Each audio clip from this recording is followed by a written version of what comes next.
Good evening, everyone. Welcome to another edition of the Gray Area on this last day of June 2024.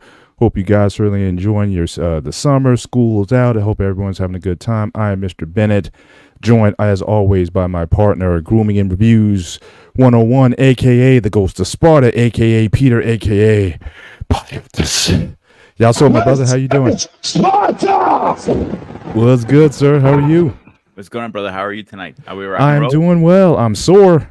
I had a brutal workout yesterday, and you saw. I think I posted one of my videos doing an ab wheel with 50 pounds on my back. So so definitely, I like that actually.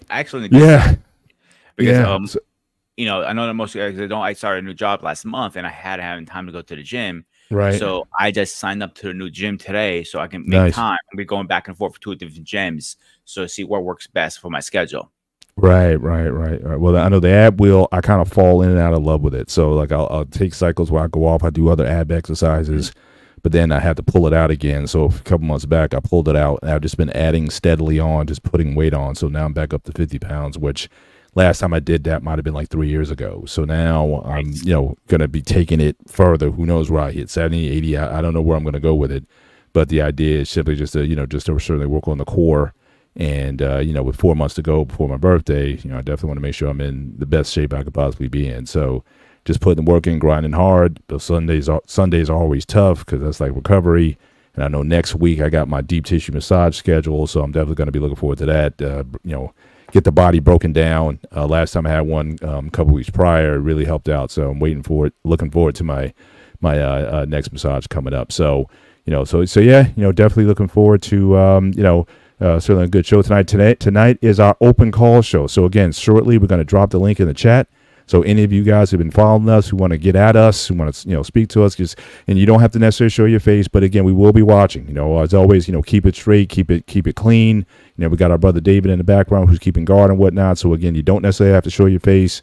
If you just want to come up and say hi, just in India, good to see you tonight. So again, if you just want to come up, just say hi to us or whatnot. You don't have to show your face. But, certainly we won't tolerate any nonsense tonight. So I know a few shows we have some trolls out there following us. So, again, we're going to be on the watch for those individuals. But, we'd like to keep the conversation upbeat, up-tempo. We appreciate you guys who spend your Sunday nights with us. We understand that it's the beginning of the week for some, but I know the work week starts tomorrow. So for you guys to wrap up your weekend with us on the BMD Network, we certainly appreciate it. And certainly we also ask that you consider supporting the BMD Network. So again, the network has basically shows on every day on different shows, different topics and whatnot, different perspectives. And so we just like to, either end the week or start the week, depending on your perspective, just bringing different perspectives of two guys here, a black guy and a white guy coming together and just trying to find the gray area, the common ground between us, and also for cultural exchange. So again, this is a really free-flowing conversation. Yes, sometimes we'll have topics. Some things just go right off the fly.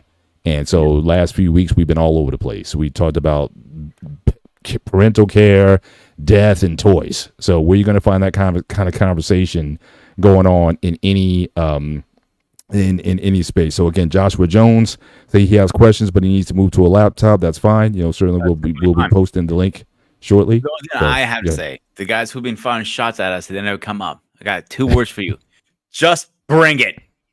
So I think Joshua, I think he has a couple clips for us of stuff I'm sure he wants to bring up. So again, whenever you have the opportunity, to come up, you certainly come up and do so. But this is just really, any questions you have on us as far as our background, any suggestions you may have for future shows that you like us to entertain. Certainly we're definitely open to ideas, and we just like coming here, just having a good time, free flowing conversation.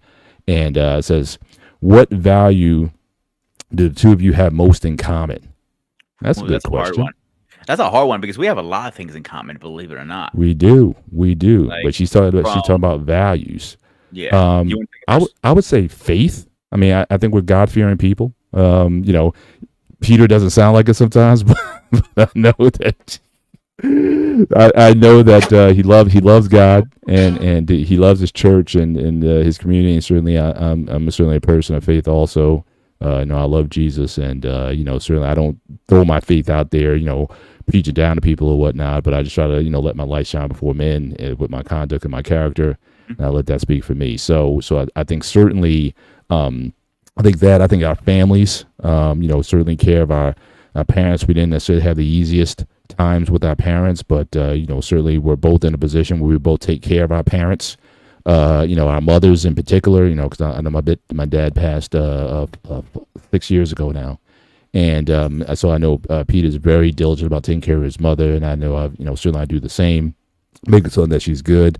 But again, we love our families. We love our dogs. We are both beagle owners or beagle parents, and so we certainly love our beagles. They're parts of our families. I know mine sleeps in the bed with us. He does all the things that black people say that you shouldn't be doing with your dog. But yes, I let him lick my face. He sleeps in our bed, and he's just one of the family members. So it is what it is. So I think we both appreciate fitness and health. And so I know grooming on his channel, he's always promoting health, good products to take. He has a strong, athletic and martial arts background. And certainly I'm big into fitness myself. So I think those are certainly the things that we appreciate. And that we can certainly found common ground on. But Peter, what do you think on that? Yeah, I agree. I'm as similar as Paul. Like I'm big of religion. Like I never show this on camera, but this has never come off me, and I have my cross tattooed on my arm. Let me see if I can get it. There you go. I will never force it on somebody. But if somebody comes up to me, asks me questions, I'll be more than happy to educate somebody. But at the same time, I have like my buddy Hashim who has came on my channel. He's a Muslim. I'm more than happy to learn about other faiths too. Yeah. Because I believe, and Paul, correct me if I'm wrong on this one, on your side, but if you learn about other cultures and other religions, you can understand yours a lot better. Absolutely. You certainly gain an appreciation, a health appreciation for what you have. And it also makes you question. There's nothing wrong with asking questions. Absolutely not. And certainly, I think when a person asks, I think you will find answers. It's either going to strengthen the faith that you have, or think about things a little bit differently. Say, hey, I never thought about that. And so so always be curious. Never be so religious or so dogmatic that you can't learn something from somebody else. And so I think that's definitely something I think Peter and I share. That we're not going to be so strict on things. It's like, oh, you can't say that, you can't do that, whatever. No, we question everything. I mean, my mouth goes off. Yeah, he questions his father Costadino. I'll ask questions of my pastor or whatever. Or if I see things that are, hey, what's up with that? That doesn't make sense. We're not afraid to call those things out, and even hold Christians accountable. When we see things that are not right. So we're not so hung up on things that we can't again always seek truth and understanding. I think another thing with us, I think we both appreciate history. I know you're big into history, and again, understanding where we came from, so we can understand where we're going. So yeah, I think that and this is, like I said, we could have named this show anything. We could have called ourselves the Odd Couple. We could have called ourselves anything, but I think there's a lot that we appreciate, I think, of one another, and certainly as I've gotten to know him over this short, I don't think, has it been a year? No, not a year. It's coming around a year, close to it. Yeah. We probably need to find out the date and probably have like an anniversary show or something like that. Certainly I would love to have one of those. But in a short period of time, and the fact that we've had an opportunity, because again, YouTube, you could be anywhere in the world. Mm-hmm. And we live, relatively close to each other. So we actually had time, as you see with our title banner, we had opportunity to meet in person. Went to a gym, got to meet him and whatnot. So, that one-on-one time together. And so, so I think, and that'll continue, certainly. So Peter, this summer, you certainly have an invitation to come out this way here. I'd love to have you over. In fact, Bobby, let's do a show from here. We can go on my deck and do a show. So there's a personal, we've been able to meet as well. So I think it's been a good pairing, a good partnership. And I think the shows, in terms of when you talk about our values, hopefully, I hope you guys are seeing that the value is present in the shows, because we take our subject matters, I think, seriously. We're open. We listen. And anybody who's come on the show, again, the show with Father Costadino, which is probably our highest rated show, I was very intentional about having a safe space to have a conversation. And so I remember that phone call we had with Father before he came on, and I just wanted to reassure him of that. And I said, again, I want to have more shows like that in the future where we can have guests that come on the show, and they're not going to be embarrassed, and that it won't be putting them in a situation where they get flagged at work for for content unbecoming or whatever. No, we just keep it, we just keep the conversations pure, and again, they're pretty dynamic here. So I think our values, hopefully they show in the product that hopefully you guys can appreciate, especially the last couple of shows, like I said, we did when we talked about death and parental care and whatnot. Those are very important to us, and you saw the emotion in the show as a result of that. So we want to respect everyone has a story and everyone has a journey, how they got to where they're at, and we want to have that healthy dialogue here. We're not here to throw stones at each other, or just bust balls and all that kind of stuff. We just want to have a good conversation over just random topics, and find out we're more similar than we are disliked or not alike. So that's so that's what we try to bring here. But great question, and appreciate it. And again, so I guess David, if you want, you can drop, if you haven't already, you can drop the link in the chat. And again, people, be free to come up. Again, even if you just want to come up just to say hi, how you doing, or whatever. Any comments. Again, how can we make the show better? Certainly anything that you guys want to say, whether it's for a minute or you want to hang around for a while, we can do that. So again, Almanai's in the house. Good to see you tonight. Again, Inania, we talked about. Mariana Constantine, thank you for coming through tonight. Lady Naroa, the queen, has always supported us from day one. Really appreciate it. Hunting Wisdom is also in the place tonight. And my brother, who again is always dropping nuggets. Again, this brother is so wise and has so much knowledge and so much depth on things that, again, it is a pleasure to be on any platform he's in. Lost in translation, I'm telling you, brother, you are so needed in this space. And just the tone that you set in a room, which you bring to a conversation, is so much needed here. So we just appreciate you. And anytime you grace our platform, we're better for it. And, I think the BMU network is better for having you around. So always appreciate your presence and what you bring to these spaces. Stacy B79, what can you say about you? Always had our back since day one, keeping this guy here grooming in check. So again, we appreciate you and, what you bring to it as well. And again, Joshua Jones has always got smoke for us. But again, we appreciate what you bring in. He's a very knowledgeable individual, very well traveled, and has, and also a lot of perspective that he's been able to gain from his stuff. And yeah, and like I said, we're not experts in anything. So again, we may get the facts wrong on history or whatever, but we just come with our understandings of things. But again, we can always be corrected.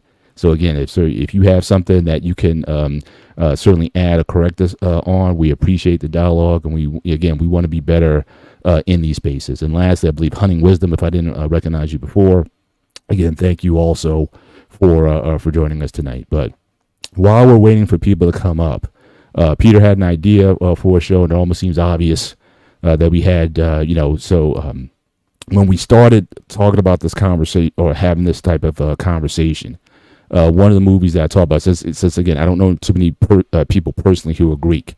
So one of the things I brought up was My Big Fat Greek Wedding. And so he had the idea that maybe we can have a show where we kind of talk about the movie. Movie came out in 2002, and it was a very successful movie. The movie, from my notes here, it cost $5 million to make.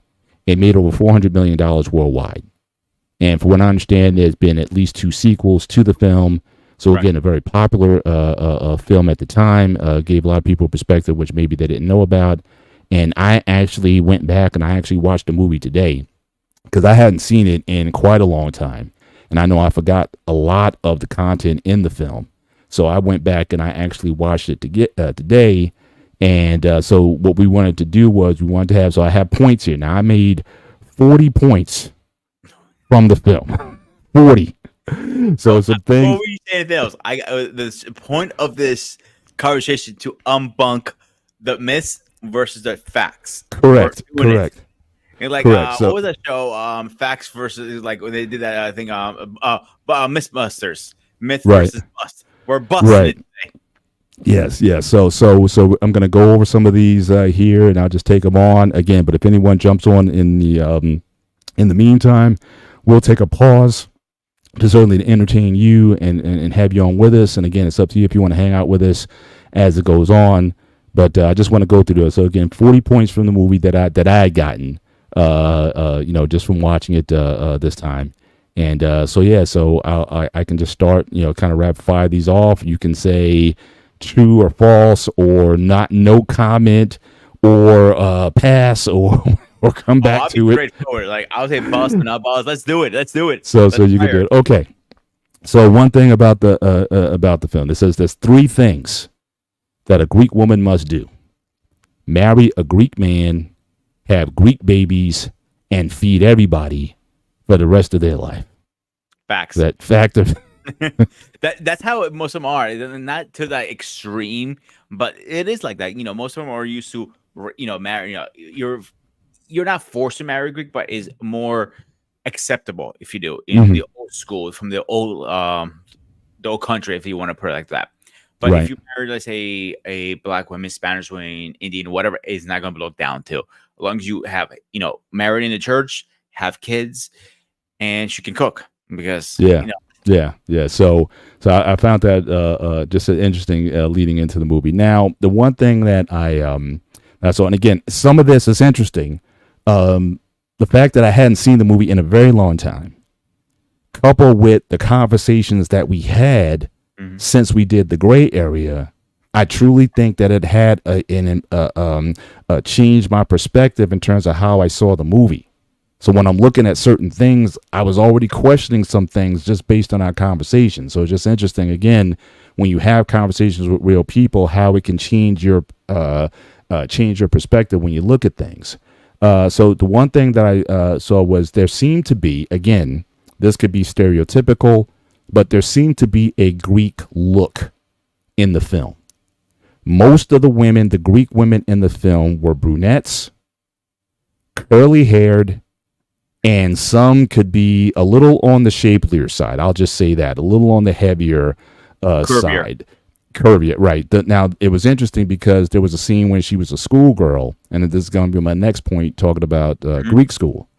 That she said, well, the table that had the blonde haired girls and whatnot, she looked very different from the other girls. She was kind of geeky looking, and again, she was a brunette. She had sideburns, just not fitting in. But from what I understand, Greeks kind of come in all shapes and sizes: blonde hair, brunette hair, whatever. So that kind of struck me a little bit, because I remember we had a conversation about that you can't just identify, okay, that's a Greek woman per se.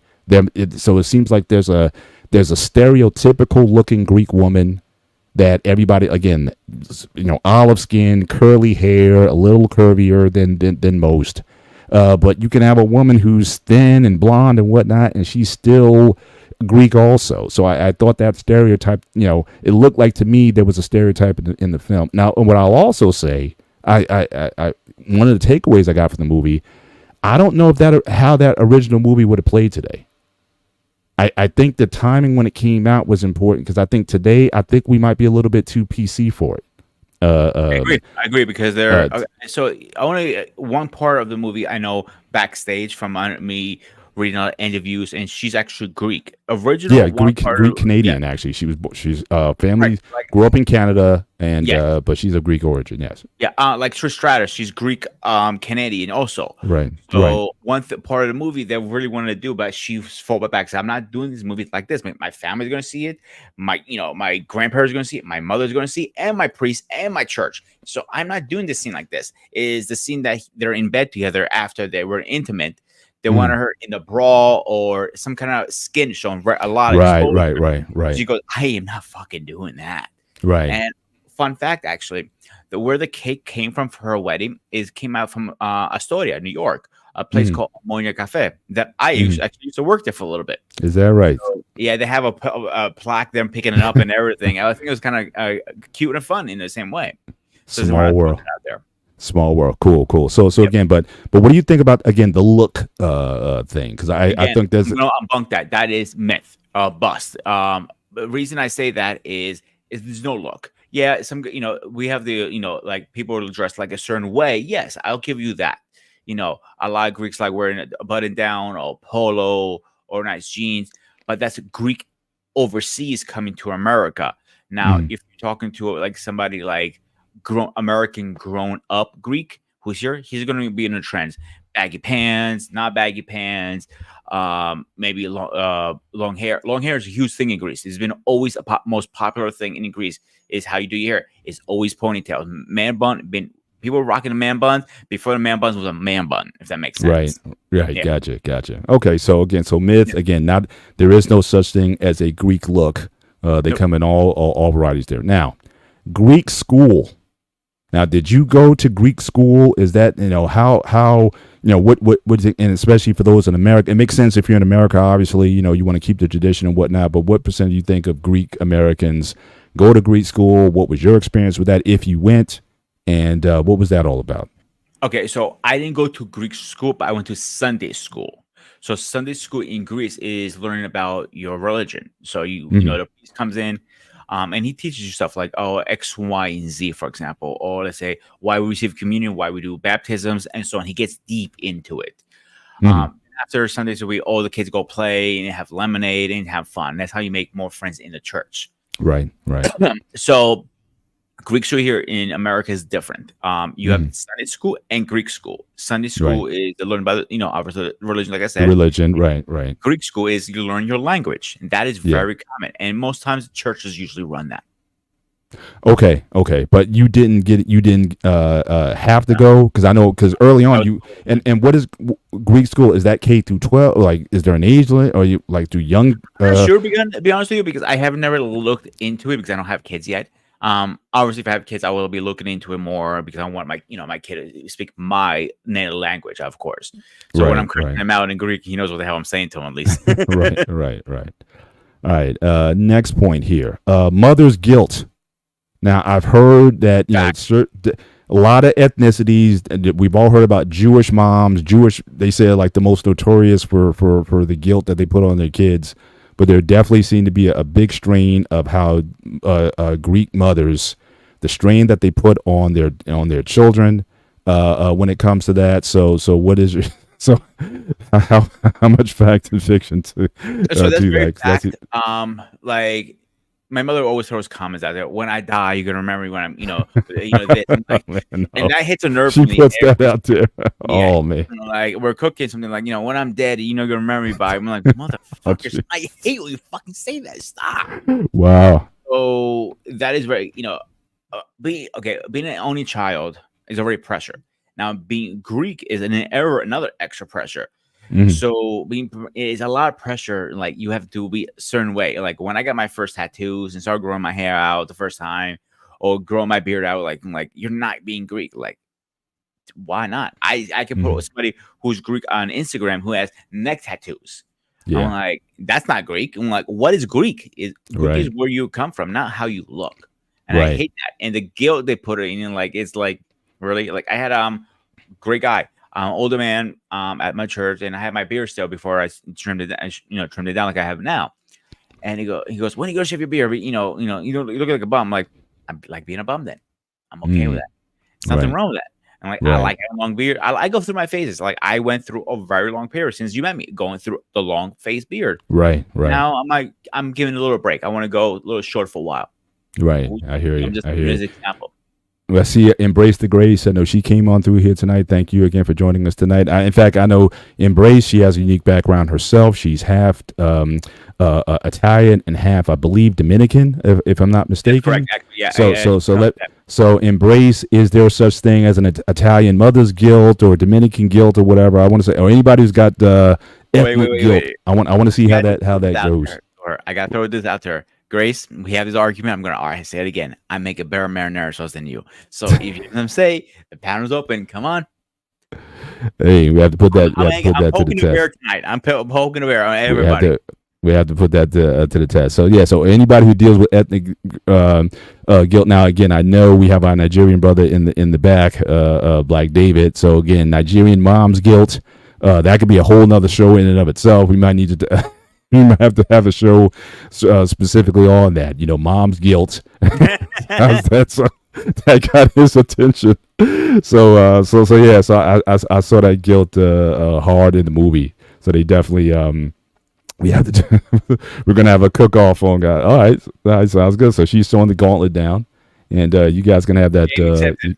We gotta put some stakes here. Who's gonna win? Or like, Okay, well, you guys can negotiate that in the back of the show. Let's keep the momentum going here. we should get The next like point. a WWE belt. Like, who has it? We gotta I know. hear you. I hear have you. you buy one for us. You know, She's not going anywhere, so that should be an interesting contest. All right, next point. So again, we're on point 5, and this is like 10. This is not even 5 minutes into the movie, so it's already things I'm picking up on already. The Greek American home. So again, it's gonna have columns. It's gonna have statues of Greek gods are gonna be all over the front yard, as well as the Greek flag. So again, you should be able to recognize a Greek home by it's got to have columns, the statues of Greek figures and whatnot over the place. So again, true or false, myth, whatever. What do you say about that? false is a myth. Most people are like a regular home. Like some of them will display the Greek flag, like have the American flag. Some people have outside.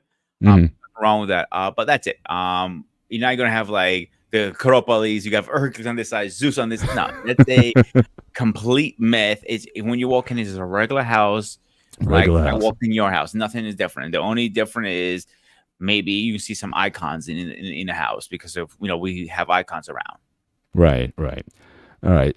Next point here: Greeks versus non-Greeks. So again, the father in the show, or the way she narrated the role of a Greek man is to certainly share history, certainly not only to your children, but also to non-Greeks.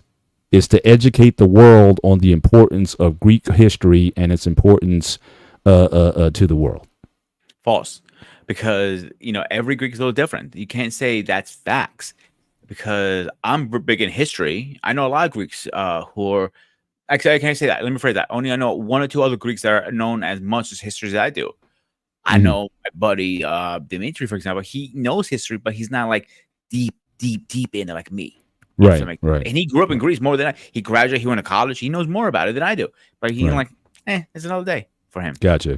Now, your father, he wasn't one of those guys because, again, in the film, the father, he had 3 kids in the movie. So every morning at breakfast, he always thought it was important that he taught his kids something about Greek history, about how we got certain words, how we got certain things that we use today. Democracy, for example, started in Greece. So again, my father was completely different because my father, most times I got up, he was already at work. So it was when I was in high school, he might drop me off a couple of times, but it was rare. It wasn't as much as I wish it was. Have some bonding time. Right. We had more bonding time was more going to the movies and watching a movie. That's what it was. Our bonding time. Got it. Our bonding time became more when I was over 18. Actually over 21. I was able to go to a bar, have a drink with him. That's when our bonding time came over. Right. So it's again, every situation is different. So that is going to be false. Okay, got it. It's interesting. I worked with a guy many years ago. He's from Macedonia, and I know Macedonians and Greeks. I know they have a shared history, or going back and forth. And he was one of those guys. So it's like every day you would work, something came up, an invention or something. It's like, oh yeah, that was from Macedonia, or Macedonians came up with that. Like he was always throwing that out there about the history of Macedonian culture and whatnot, and a lot of it how it overlapped with Greek culture. Or if the Greeks say no, we did it, no, he would say no, actually it was the Macedonians who did it. So I did know a guy who was like that, but I would think people who are like that, they're typically going to be a lot older. Probably first generation immigrants that come to the country, so they're certainly going to have a different perspective. But certainly the father in the movie, he was very much insistent on anybody he came into contact with, he was going to let you know about the relevance of being Greek and being proudly Greek, which I think certainly is something I think it would be pretty common. I think Greeks are a proud people, but he made sure he shared that with everybody. But it's not going to be across the board. All right. So next point here, and this is probably the funniest, one of the funniest parts of the movie because it just came up over and over again. Windex for all skin ailments. So if you have acne, if you have a rash or something, spray some Windex on it and it'll take it right out. If you got zits, Windex is the end all be all cure for all skin ailments that you may have. Can I answer your question? But now having said that, now again, we're not saying whether or not does Windex cure that. We're asking, is it somewhat commonly believed? Because again, there's wives' tales and there's fools' medicines and things like that. Is it widely believed that Windex has this effect on the skin? Whether it's fact or not, It's 100% false. Not 100%. It's a million% false. It's something they put in the movies as a gag. Like, here, like it was like a gag. And it spiraled out of control to the point. Like, even people come up to me when they find out I'm Greek. Oh, do you want to put Windex on that? I'm like, that's a random response I usually get because I heard again, I don't know how that became from the woman who started it, but that was just a funny thing throughout the film, even on their wedding day or whatever. Because I think they said they both got zits on the wedding day or whatever, and he made the comment, "Oh yeah, put some Windex on it and they cleared it up or whatever." So, her face. Yeah, like really. So, but that was just a funny part that just was throughout the film. They always had references to the Windex. Okay, so now I get a little more personal. Okay, so older Greek women. All right. So when his mom moves in, kind of off the rails, paranoid, very suspicious of everything, doesn't trust anything, very it wasn't really until towards the end of the movie where she kind of softened up a little bit. But again, very a unique type of woman. And I don't know if that comes from, I know there was also references to the Greek Turkish wars. So she might have grew up in that time or whatever, but very sort of zany type of woman in the film. And so again, I don't know if that was necessarily a good representation of older Greek women. But do you know women who act like that, who operate like that, or whatever? But she just seemed to be in her own world, always going in someone else's houses and stuff. So, if I had to put a guess, she probably deal with some mental illness, if you want to, because I have no old women who do that, who's trying to sneak in rooms or trying to run away or watch. No, that is completely false. So it could be a mental issue she was having. You never know. Gotcha. All right. So now, Trey Taylor, good to have you in the house. Thank you for stopping on through tonight. Again, today is our call-in show. So again, if you guys go into the chat, you'll see the link. If you just want to come up and say hi to us, this is just open line chat. We're having a conversation here, but you guys come up at any time and just say hi to us. Or if you have any questions for us, you can surely ask those things. But it's just open show. And we're just having a conversation over my big fat Greek wedding. So dispelling myth from truth. So hey, so we got the actual King Smith in the house, who has a very successful podcast going on himself. You want to real quick before we bring on, you want to talk about your podcast and what you guys do over there? I see you and your is this your fiance? Is it your wife? Wife, you married? Congratulations. we are not married. Okay. Man, my boy over there, everybody's trying to get us married. But $1,000, you say you will. Thanks for having me on. Appreciate you being here. I do the King and Me show, which is a relationship live stream with my lady every Monday night at 7 p.m. U.S. Eastern. We're on the King and Me show on pretty much all major platforms. We've been doing it for about a year now, and we're showcasing our relationship journey and growth, trying to be as transparent as possible. I see that.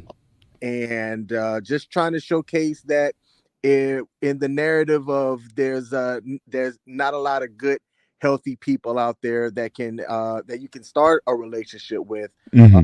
We're trying to showcase that there is. You just have to have the right makeup for it and gotcha.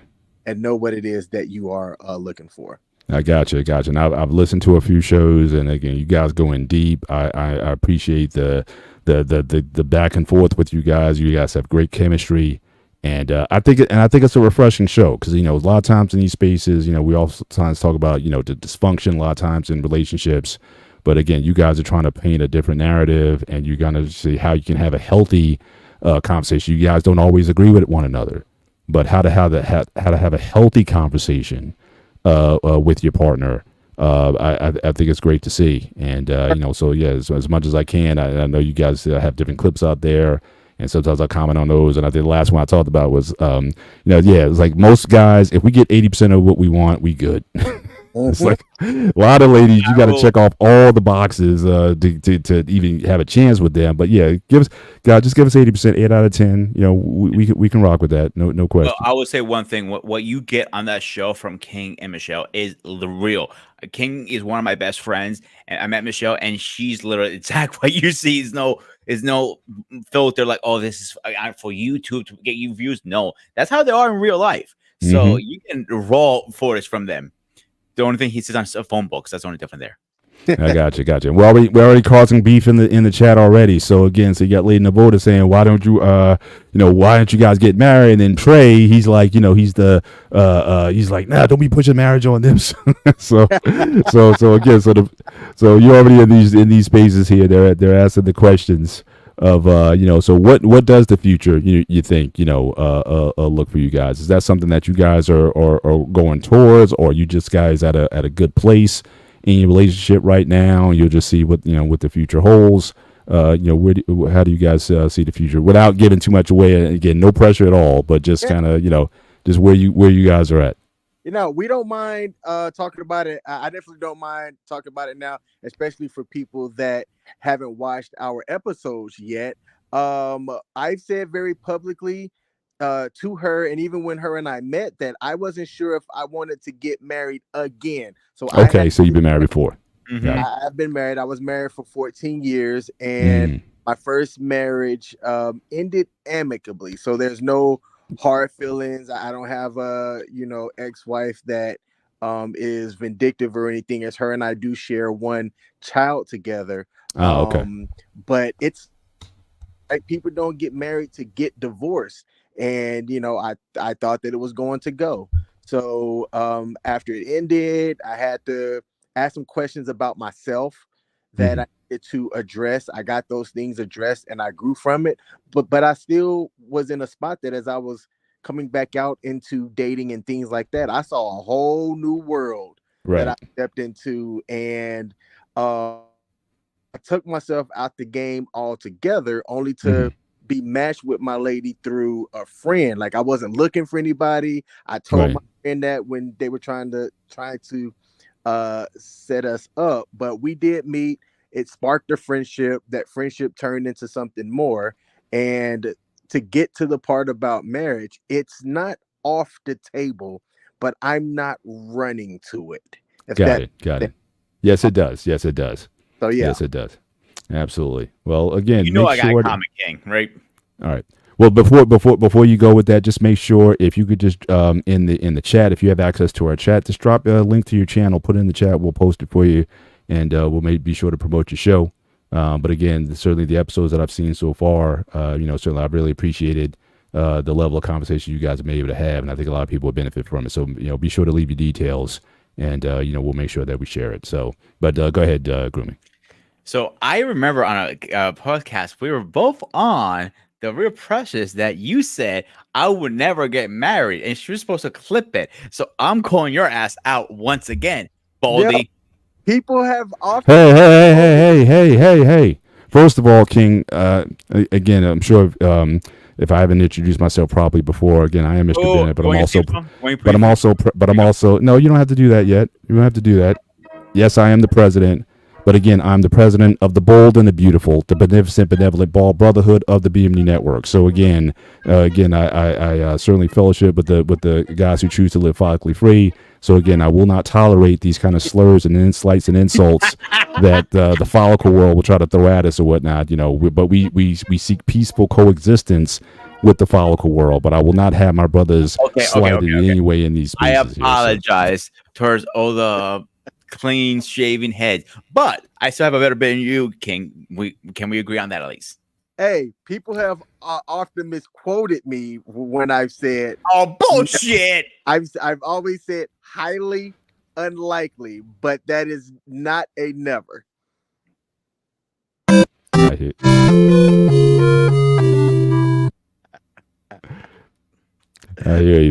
hear you, man. But when I come up yeah. and see you this summer, I'm gonna put you and Michelle in the same room, and I'm gonna tell her exactly. And I want you to admit that you said that. You said it online. I'm going to talk to Precious to get me that clip. You won't find it because I've never said it. Mm-hmm. I am confident on that. Mm-hmm. Mm. Well, certainly we would look forward to, again, however you want to do it. Again, we would love to have you guys on. I mean, not only the purpose of our show is just having conversation. I mean, me being black and grooming being, he calls himself white, but we could talk about that later. But we just come, from different perspectives. We look for common ground. We look for common humanity, and we just like to have conversation over different issues. We like to have a safe place to have conversation. So again, we want to, have honest dialogue with people, and certainly, that could be something we can, if you and her are open to it, having you guys on for an interview, talk about you guys, in terms of, we'd love to know more about you guys. Again, promote your channel, and certainly, anytime, I've been married, I'm in my 28th season of marriage.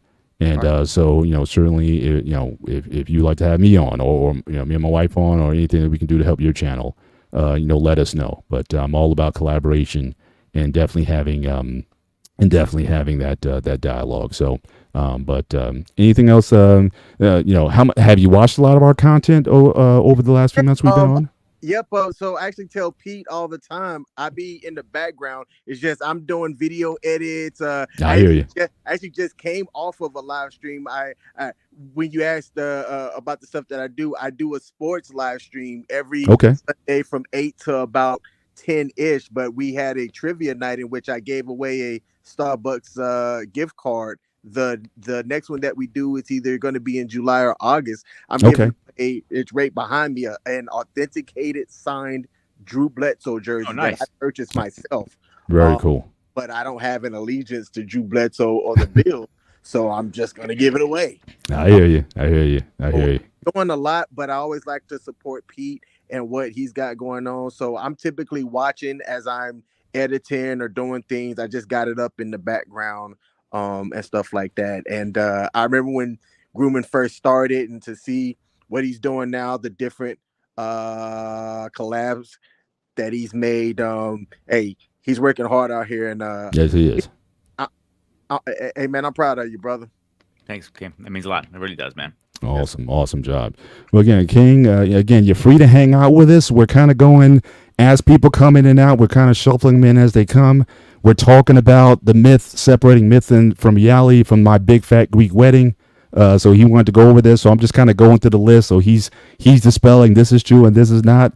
You're free to hang out with us if you want to, but you're free to drop off. But again, come back anytime. We usually have a call-in show about once a month. We try to schedule that. And but we just we just like the opportunity just to engage with people who are here. So it's your call. Before we go ahead, King, do you have any questions about maybe me being Greek? Because I know we talked about anything over the year of the shows, sparking an idea, a question, anything like that. No, man. I did think that it was interesting how y'all view sex over there. It was a couple of episodes, man, a few months back, where we were talking about sex and culture and how it's more introduced at a younger age, if I heard it right, over there, and how that's not foreign. But if you say the age, here people kind of like raise their eyebrows up. But I don't have anything off the top of my head, man. If I do, I'll post it in the chat. Absolutely, or just reach out to Pete, and certainly we'll so we'll introduce as a topic. Like I said, we don't have the show could be on anything. So again, the last 3 shows, to give you an idea, we talked about a couple weeks ago. We talked about parental care. So again, both Peter and I, we both have mothers in their old age. We both care for them, so we talked about that. Then we had a show on death. Like how do different cultures deal with death and death planning and whatnot? And then the next week we talked about toys. So again, we don't have a format here. We just he picks the ideas, like fine, let's just run with it, and that's what we do. So it's really very off the cuff. We pick a topic, let's go with it, and we'll see where it goes. But it's literally about just getting to know one another. I think a lot of people would. We can end certainly a lot of the vitriol in the world if people would simply just learn to have a conversation with one another. Yeah, in and regards like to that. as Yeah, much as me and you have conversations, Paul, me and Ken have a several conversations. We talk yeah, what 3-4 times a month, I say at least, King, right? Because our schedules don't align sometimes. That's why it's hard to catch up. But when we catch up, when I come once down in his area, and we are like we miss a beat, we're joking and laughing, having indeed. drinks. We're like I said, he's one of my best friends. Like I can't. He's been there for the worst and the best for me. Actually, when I first met him, I was really down, and it was the worst Hmm. part of me. And Hmm. he's the one who had got me straight back up. And That's what's I up. can't thank That's him what's up. more than that. That's what's up, man. Good stuff. Good stuff. But again, thanks for coming up. And again, it's your call. I'm just gonna go with the rest of it. But again, we'll see you in those streets. And again, stop back anytime. And certainly I'll be following more of your content in the future. All right, guys. You have a good night. Take Peace, care. brother. Peace. All righty. So speaking of marriage, all right. So again, there was a lot of questions. Obviously, it's a wedding, so a lot of the questions here had to center on marriage. Mm-hmm. So again, one of the things was, okay, so for Greek men, again, so we talked about what the role of a Greek woman was. The role of a Greek man is to marry a virgin. Now, based on what we talked about on the show on sex or whatnot, and Greek culture in general, how realistic is that? How idealistic is that? Just given the mores of people now, even in the movie, if she was a virgin before the movie started, she wasn't a virgin for the most of the movie. So where does that come from? Is that something that Greek fathers preached to their sons, that yes, marry a Greek virgin woman? Is that the ideal, or are people more pragmatic about that these days? Personal experience, I think it's kind of bullshit on that, because I don't know too many people are going to hold up to marriage. It's very hard, Right. if you do. Especially when you told me that the average age people get married is in their 30s, like mid 30s, 35 is when they're getting married. So that's a lot of temptation to hold off. Yeah, it's yes, the Bible says we should, be virgins, both men and women, to marry. Right. Sacred Right. thing. Father, sorry, I'm going to say that. I think the Bible is kind of obsolete. I like rocking the boat, ding ding ding. You know what I'm saying? But Yeah. I think it's bullshit. Honestly, I think it's false. I don't think she was a virgin, or anybody wants to be a virgin like that. I don't see it happening. Gotcha. Very few people who say I'm holding off. When I do see somebody, it's like this is the funny one. Like I met somebody a while back, like a year ago or so, and we're having a conversation. She goes, "Oh, I'm holding off, so I married somebody, but I'm not a virgin. But I'm holding off." Like, but that makes no sense to me. You understand what I'm saying? Right. So Right. it is what it is. But that's her life, and I respect that. But again, Right. personally, I don't see it happening. I think it is false. Right. Right. So it's not something that's. But do you see that widely preached to the culture? Like I said, at least from older folks. It is like preached. I said, Oh, yeah, it is yeah, preached okay. at some point for the women. Like you should do this, should do this. But when you say don't do something, like don't have a cigarette, for example, or don't have a drink, kids are getting curious. Like, oh, I'm going to have a drink now. I'm going to have a cigarette. I'm going to do this. I'm going to do that. Because you say Right. no. When you say no, it's obviously that, and that's Right. rare, dude. I mean, that's rare. When like did you might meet your wife you were in high school, or were you older? Again, that's very rare. When it definitely Right. in 2024 is extremely rare to meet that. Right. Right. All right. So next point here. Now the father was so desperate. So again, so she was 30, which I'm assuming in Greek culture.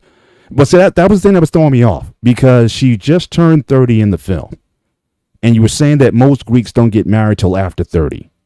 But yet the idea is that she's almost past her prime. The father was desperate. He was willing to actually send her to Greece. That she knew some guys in Greece. It's like, look, go to Greece and find you a man. That he was so desperate to get her married. So that was kind of throwing me off. If that's the average age most people are getting married, then I didn't understand the desperation that was being shown, that, okay, she was past, quote unquote, past her prime in terms of getting married. So that threw me off a little bit. So what did you think of that? I think more was that her sister, if I remember correctly, was married, have kids. She, the business, somebody's had to take over the business. She, so they had to, figure something out. They didn't know too much, but there was more not her age. It was more like we want you to marry a Greek. That's what it was more. I got it back from that. And that's, going to Greece and meeting something that, I seen that happening. Or meeting somebody, you know, like getting set up, like the part of them later on, he sets up all his Greek guys. That's common too. Right. So that part, I can see it happening, you know, saying going, you know, me, but getting old. No, I don't see that. I think that's bogus. That's Right. again Right. Now, false. is that something that Greek people like? So, okay, so let's say if you're a man, you decide that okay, all right, I really need a wife now. I need to settle down. Is going to Greece, is that something that I guess Greek Americans, is that an option that's referred to? If you don't think that the Greek American women are traditional enough or whatever, you know, is there a high instance of either men going to Greece to find wives or a woman going there if she wants to find a man? Is that a thing that you'll go to Greece for that? Have you seen a lot of that when it comes to settling down? 50-50, I would say. So, because most Greeks are very into the Greek community. I was one of the rares who again, I went through my own ups and downs in life. So Right. Now that I'm into the Greek community a lot, I see a lot of people saying going to Greece, you know, marrying somebody, or like the passport bros going over there and picking up a woman and like, oh, you're actually a decent woman. Wait, you want kids? Oh, you want to be married in a church? I can bring you back to mom and dad. Oh, get on a plane. Let's go. Not even question. I'm throwing your ass in a suitcase, wrapping you up, and pulling a bow tie on you, and then surprising everybody. And Right. So that is common, but it depends. Again, if you get in like as here, you get those, you know, putanes, and we call, or whores, and like, you know, who care about the money only. So people hear Americans, Americans are rich. They're filthy rich. You know, they have houses, they have cars, all this. They have money, and they come here like it's the opposite actually. Here, you work more here hours than you work in Greece, and they're not used. Right. And Gotcha. but what happened to the American dream? They go to you. This is the American dream. Just work till you die, and you pay your taxes. Simple. The old American saying. Right. I hear you. All right. This one here, I think it's a pretty easy one. So again, they made a big thing in the movie how loud Greek people are. So again, go into a Greek party, a Greek function or whatever, very loud, very raucous. Again, some of you guys have got a chance to see it. The relationship that Peter has with his mom, dirty jokes, very inappropriate type of behavior that seems to what you may find. So if you're one of those more conservative button-up people, you may be in for a culture shock when you go to a Greek party or home gathering or something like that. That the volume might be a little bit raised. Doesn't mean everyone's looking to kill each other or anything like that, but definitely the energy definitely seems to be different at a function if you're not used to it. So what do you have to say about that? Facts, because I can be talking to somebody and I'm like talking to my mother, like, and I don't realize I do this in my American voice. I call it is you're talking loud. I go like, I'm not talking loud. You're screaming. I'm not screaming.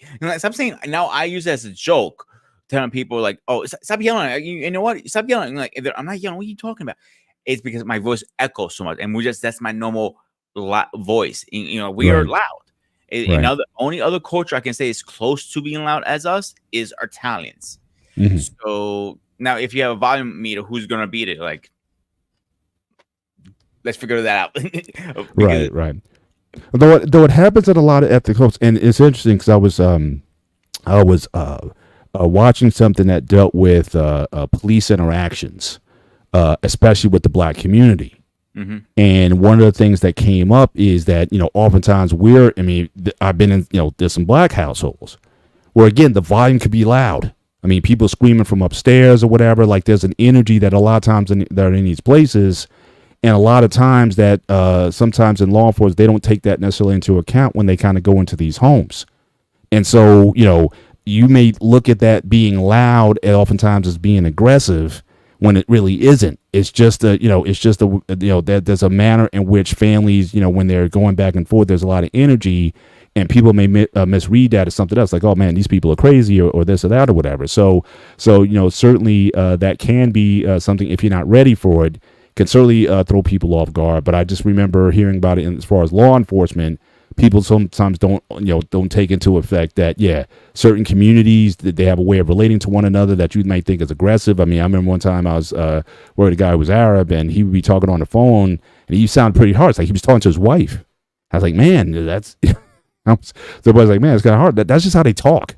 You know, it sounds like, you know, off the top, but it really isn't. So I think just going into a situation like that where you can have like that understanding is I think is an important distinction to make. At least be prepared for it, but don't just think that this is chaotic when you go into it. But I've seen it in, like I said, Middle Eastern homes. I've seen it in like, obviously with the with the Greeks, with the Italians, definitely, but even in black households. It could be just very loud with people just scream. You could be in the other room and people just yell. It's like, why are you yelling? I'm right here. So it's just a way of talking that that I I think, realize Latinos are the same way too. I would say the cultures that I know off my hand. I'm not saying right, or our Greeks. I'm going to say Italians and Latinos. Right, absolutely. All right, so moving on, looking at it's interesting. It seems like, and this is one of the reasons why I said the movie might be a bit problematic today, because there seemed to be in the film and sort of an old school type of mentality where men or fathers did not want their daughters educated. They'd be very happy if they got married and had kids. Like, oh, she has an older sister, she had 3 boys. I already know where you're going with this. And it just seems like, the idea of going to school, she was very smart. That seemed to be from the beginning. She had a lot of IT knowledge and whatnot, and she could help the business because everybody, it's like they all had a business. And, but the father, he seemed to be against it somehow, that he would just rather have a just simple woman, just have kids and have a family. Don't be so caught up in trying to get education or whatever, because I guess I don't know if that makes them more feminist or independent or whatever, but that seems to be something that was certainly for at least the men in the film, and even though the mom, who was always a bit more understanding than the dad, but even her, she was like, yeah, this is kind of how it is, but she was willing to let her daughter experience some things. But it just seems like there was a bias against women being educated, and I don't know how true that is. Across the board, is that stereotypical or 100% false? I know a woman, a buddy of mine, his sister, she's a real estate agent. I know a couple in my church, their husband and wife, they have a very successful law firm. She's a lawyer. I'm not sure what she practices exactly. I know doctors, and that is false. Actually, the opposite. The parents, definitely the fathers, are pushing the daughters to go to school, because you never know what can happen in life. One minute you're married, next minute he cheated and you're divorced. Now you need to know you're going to pay your bills. So if you have a good career, you're already set. Now, if you're good, you never get divorced, you guys have both good careers, your life is going to be a lot more easier. Right. Gotcha. So, but that was definitely something that I thought was, and I want to broach that with you, because, like I said, I think something like that, or with those attitudes, like, guys just don't want to, come with that kind of energy today. I think it just becomes a bit too problematic. Because the father, there's a point that he made. He's like, oh, well, she's smart enough for a girl. That was like a line that he had in the movie concerning. Yeah, that was like false. Right. Like, we're not back in like even before my grandfather age. I'm talking about, like, that's how old that is. Right. So that is so false. Not even funny. I have never heard any Greek say that. They're very pushing. Go to school. Go to school. Go to school. Right. Gotcha. Now, it's interesting because one thing I did see, which you may agree with, the father, he definitely was looked at as the head of the house. He's definitely, he's the decision maker. And even when she got her degree and whatnot, and, was trying to work for her aunt's travel agency, that they had to sort of make it like he wouldn't, if he didn't want her to work there, she wouldn't work there. So they had to kind of phrase it in such a way where they thought it was his idea in order for it to go through. So the mother said, yes, man is the head, but the woman is the neck. And so basically she could, so certainly the wife could certainly have influence, and certainly she was able to, in her own way, have influence over the husband to, to be more, understanding when it came to things, or at least frame it to where she would make the situation better. So it seems like the dynamic between the husband and the wife was loving, but definitely she knew what buttons to push to get him, because he could be very stubborn in the way he looked at things. So this is a 50-50 answer. Okay, so part of it, yes, the woman can turn in the neck anyway. I believe that very well. If you say no and she says yes, and you guys are arguing, she knows how to turn the head very easily, because she's your backbone at the end of the day. Now, is the mentality of the man is ahead. The old school way, yes. Now it's transforming to the point like, no, not 100% anymore. It's kind of like more a 50-50. I know a bunch of guys who are married to Greek women, like they don't make a decision about her. Like they say they want to buy a new car. Argument sake, I'm using that example. And they're going together, go car shopping, do X, Y, Z. But it was something they might be a little hard-hearted. Like, okay, she likes Dodge, for example, and he goes, let's go to Ford. I think it's a little better. Something Mhm. like that, for example. Mhm. But most of the parts is 50-50 now. And that is some things they might be a little hard headed, like, no, I disagree with that. Like Right. cooking for me, example, like somebody was like, oh, let's open a business. Okay, let's do X, Y, gyros. I want to do burgers. Like, no, I think gyros is a better idea. And me and my wife were talking about doing it together. If I was married, and go, no, I'm gonna win the argument because food is in my, is my career. So I know a little better than stuff. You see where I'm going with Right. this? Yeah, yeah. So but is there such a thing now in Greek, at least Greek American? I won't speak for Greece, but I'm saying Greek American culture. The idea of the patriarchy. Is there a patriarchy? Is that exist or is that going away? I think it's going away. It's fading away with history slowly. Mm. Yeah, I think that yeah. I think now a it's lot of what was yeah. more back in our grandparents' age, not or even our parents, our grandparents, and it's kind of getting to the point now. Like it's like you always say, it's a 50-50. Hmm. You can't dance by yourself, can you? You need a partner. Yeah, yeah, but it's definitely like, and even we even saw it certainly in the ultimate. I think in the marriage that ultimately happened. I think certainly the way they were going to run their home, you could tell, was going to be very different from the way that generations prior looked at it. But it seems like the older family and whatnot, there seemed to be an understanding. The father in the movie had a knowledge influence, not just in his household, but it seemed like in the Greek community at large, he seemed to be a very respected person. Within Respect is that. one thing that you have those Greeks are very successful business owners and they're Greeks. Like Father Costantino, his father owns a diner in Philly. Oh, is that So right? during Christmas, he had to work through Christmas Day because he had to run a business. Mm. So he's very successful. So he's very respected in the community for that reason. Right, right, So right. I know a guy in this community right now. He owns a diner. He owns real estate. He owns a bike shop. He owns a bunch of stuff. He's very respectful in our community, and great guy. I can't say anything bad about him. I wish I had something Gotcha. bad about him. I can't. And he's married for beautiful girls. I can't say anything bad. Like that's like the ultimate dream to have eventually, like stuff. You know what I'm saying?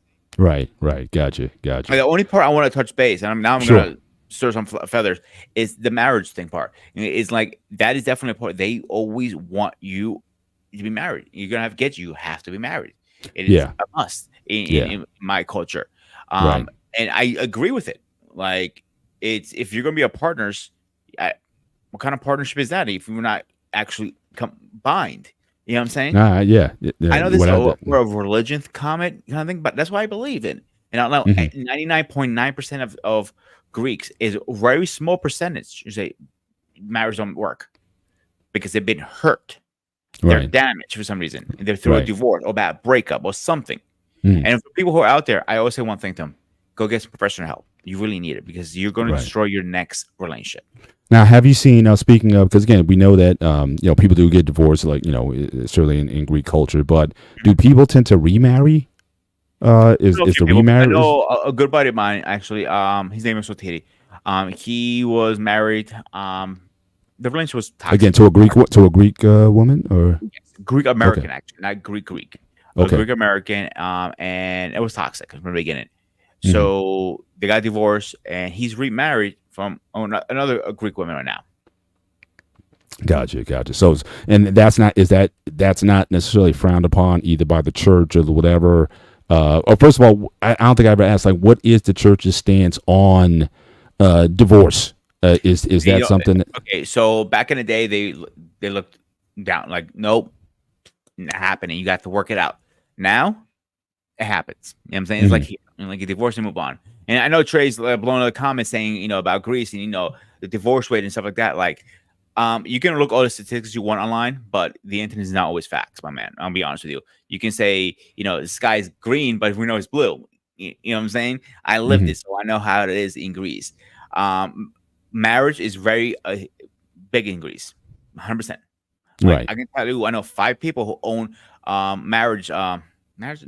What are they called? The wedding Writer. planning, the wedding Yes, planners and whatnot. Yeah. yeah, they have the dress and everything. These huge businesses, and not only do they do weddings, they do baptisms too. This is 2-in-1 business. So it's Right. not, it's not you do one or the other. You have to do both.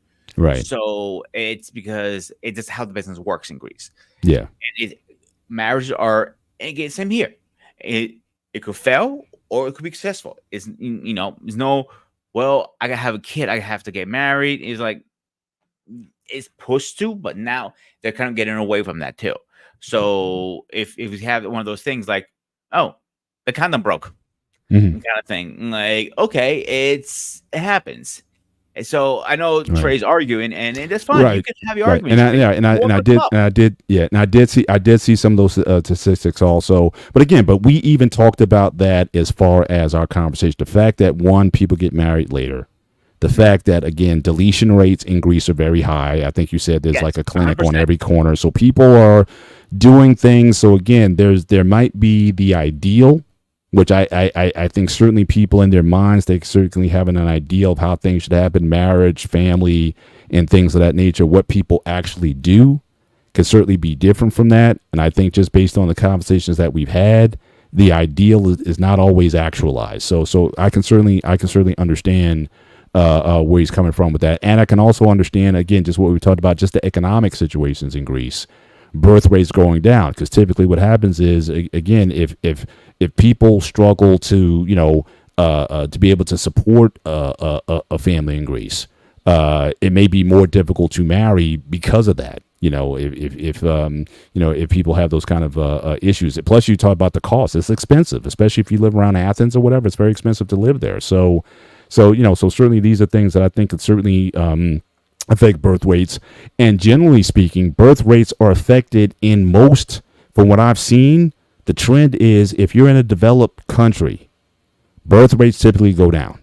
The only places where people are really having a lot of kids is still in third world and other places. But you look at Europe, you look at Asia, you look at, again, Greece, birth rates seem to be down. You look at the United States. Because every family needs to have at least 2.1 kids in order to keep, a population kind of steady. And I think I saw that the stats was, I think Greece right now, I think the birth rate is like 1.4 or something to that effect. So again, if people are having, which was also a point in the movie, that Greek families tended to be big. I mean, she talked about how she had like 27 cousins. Before I answer that, I want to touch a comment Trey's going on there. And I respect his input. I want to bring that out to him. I am not arguing with you. I'm giving you my perspective where I grew up and how I know Greece is. So keep saying marriages don't work. That's your opinion, and that's fine. I'm going to respectfully push back on that and say, yes, they do, if you put the work into it.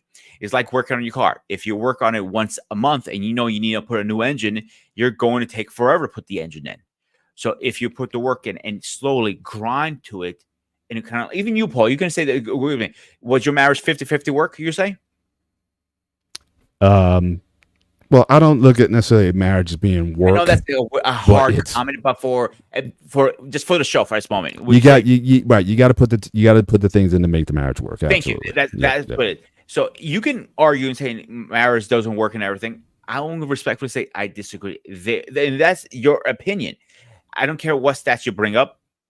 I know Greece. I grew up there. I talk to people all the time in Greece. Marriage right now is in the highest it's ever been because their stores cannot keep up wedding dresses. They cannot keep up bobereches, the little things they give out, the cakes they give out in Greece because they give little cakes out as you get married, and so on. Like wedding halls are booked for months. Mm-hmm. So how is wedding if the weddings don't work? Well, again, you got to make a distinction. Now he's saying marriage, so he's obviously bringing up the idea of divorce. So people could be getting married. Are they staying married? Might be are they staying married? That might be the question. But again, a lot of people are still married. They're being married for 20, 30 years. I can't say anything over that because I'm not old enough to know. I know a bunch of other people. My friends' parents are still married. Right, but even then, what we also have to look at, and again, I'm just trying to add a little nuance to the conversation. What we can also be talking about is where things are trending. Because if you're saying, people have been married 20, 30 years, your parents' generation, The way they're doing things now might be different. So again, for the younger people, the people who are in millennial ages and younger, what are the statistics for them? That is something we might have to look at. But again, we have Joshua Jones, who's been certainly a long time a watcher of the show. Certainly we appreciate you coming on. This might be your first time up with us. I'm not sure, but it's good to have you on. How are you doing, sir? I'm good. Maybe it is the first time with you guys. I think. Yeah. It is the first time. We have you in the comments, but we never had it. The time it never worked for you to actually jump on and embrace our grace. Oh yeah, that's right. Yeah, we've been on other panels, just not this. That's one. right. Okay. Not this one. Not this one. But it's good. It's really good to have you on. And again, I certainly respect what you bring to the space. And so it's a pleasure. So what you got for us? Not much. I do have. Okay, so this is going to be like a Christian question. Okay. This is more or less to. I sort of understand. Well, I'm a big fan of Orthodoxy. I'm going to have to toss Greek Orthodoxy off the table because I don't know enough about it. I don't think I've ever been into a Greek Orthodox church before. That's why I was so shocked when we had that conversation about. He had explained that they're kind of very welcoming. Within Eastern Orthodoxy, you're not. You kind of get side-eyed. If you're a stranger and you walk in, you're going to get the side-eye for a while. It's not like a Protestant church where you walk in and it's like, oh, we're so happy to see you. It's kind of like you're a stranger. What are you doing here? Right. It's a little weird like that. But Mr. Bennett, I've heard you talk several times, and it appears, maybe I've got this wrong, it appears that you kind of have a view on Christianity where it's the hardcore hippie version of Jesus, meaning like turn the cheek all the time, that kind of thing. My question is really going to be, are there any boundaries to toleration for you? Yeah. Okay. Toleration regarding, again, exploitation of people. I think if you really where my boundaries are, you can look at Matthew 23. And this is where Jesus really comes hard at the authorities and the things that they do when they use religion in a way that exploits people, where they use religion to shackle people, to make it harder on people than it needs to be by adding on a bunch of laws and things that have nothing to do with a person's relationship with God, doesn't bring peace to a situation, looks to stir up dissensions. Those are kind of where my certainly where Jesus' lines were, because that was the only time he really came at anybody hard. Jesus never went after the prostitute or the sinner or the whatever. He said, look, I didn't come to heal the well. I came to heal the sick. So, and the question I'm always asking is, why is that everywhere Jesus went, he always drew people to him? What was about his personality was such that people were drawn to him regardless of what their background was. The only people who really hated Jesus were the religious authorities. So there was something about his message or the way he went about doing things that was a lot more welcoming than what the authorities were doing, which I think led to why there was that jealousy and envy of him, and ultimately led to his downfall. So I'm always reaching for that. It's like, how can we bridge? How can we be salt and light? How can we bridge the gap to welcome people in, rather than just condemn, saying, okay, you're bad and you're going to hell and this person's going to hell. I don't rock with that kind of energy. Help me clarify here a little bit. So that's basically in regards to the Pharisees. You're right. That was Jesus's biggest claim or biggest conflict was with the Pharisees. But that also implies like an authority, which could be an authority in a church, could be government, right? Yes. Are your boundary is only with those with authority, not like, say, your next door neighbor kind of thing? Generally, as far as my neighbor, my thing is I want to be salt and light to my neighbor, but I don't have judgment on my neighbor, especially if they're not part of the faith. Like, we as Christians, we're told not to judge the outside world. That certainly we are, through our example, through our light, through our salt, that if we are welcoming, then people, that gives opportunity where we can certainly share our faith with people. If they accept it or not, that's up to them. And I don't judge that. how do you defend self without judgment? What do you mean? So, Well, can you rephrase it? So like the concept of self-defense would be like don't go here because bad people, thus bad things might happen to you. Don't go out at like, I don't know, 3:00 in the morning, cruising around town, that kind of thing.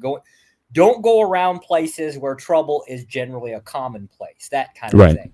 Right. You don't know for sure that you're going to run into a person at 2:00 in the morning, right? That's going to have ill will or anything like that.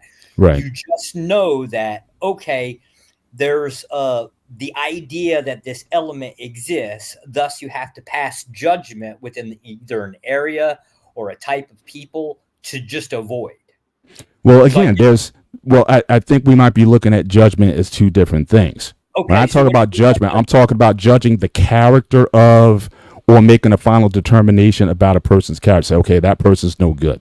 Is it wise to go out at 2 a.m. in the morning in a place that's generally considered a high crime area? No, that's not wise. And no one's saying just go willy-nilly into the world and just not expect things to happen to you. So again, I do believe in that. Help me clarify. I'm still confused here. You're saying don't judge character? What I'm saying is when I look at a person in terms of how they're living or whatever, if I want to say, okay, well, that person is bad or that person's condemned or that person's held bound or whatever, I don't. I'm not saying that all Christians do that. I'm saying what I do or how I operate. Sure. That's not for me to say whether or not what that final person's ultimate destiny is. Are they going to heaven or hell or not? Only God knows that. The only thing I can do is I can be certainly a witness to them, share my testimony or whatever what God did. What they do with that, I don't know, because somebody else may come around later on and it may turn their life around. Right. So again, I don't. So that's what I mean by a judgment of one's character or their final place. But yeah, if someone is doing wrong, if someone's committing harmful acts against an individual, then certainly I have a right to stand up for that or talk to that or possibly defend someone against that. If in my view, if I have an ability to protect someone who's trying to be harmed from someone else, then I absolutely have I think I have the right to go in there and to do that, prevent harm from coming to another to another individual. Or if a person's trying to do harm for themselves, again, I can't control what you do when you're out of my presence. But if you're trying to jump off the bridge or whatever, would I try to persuade you not to do that? I think I would. Yeah, no, it's more like the concept of who to associate with and who not to associate with. Mm-hmm. And again, I hear you. It's one of my problems with modern Christianity. Actually, it's my biggest problem with modern Christianity. Sure. Way too much toleration. Way too much. Mm-hmm. I kind of am more of a bigger fan of the whole, like, yeah, you got crap in your church, throw it out. Just get rid of it. Toss it out the street. Let them go to another church if they want, right? It would be the same thing as your neighborhood, right? If you've got trash in your neighborhood, you ought to throw them out. Run them out of town. I don't understand the concept of the toleration part. And it just, it's not you personally. I think it's kind of like a commonality where it seems like there's too much toleration being taught within their prescriptions. Right. Well, I would say this. So again, I think we need to be a bit more nuanced in terms of what you mean by toleration. If you're saying to allow sinful activity to go on, especially if it's your church, like I said earlier, what happens in the church? What's that? I can give you examples if you want. Like an example would be any woman that wears a skirt that is, say, past her knees ought to be belted like a child. I don't care if she's like 15 years old or 50 years old. You get the belt. That would be like a prescription. Okay, so you're definitely one who thinks that there needs to be clothing standards, some sort of moral code or conduct standards, for those in the assembly that they should operate under. On the street. What's that? On the street.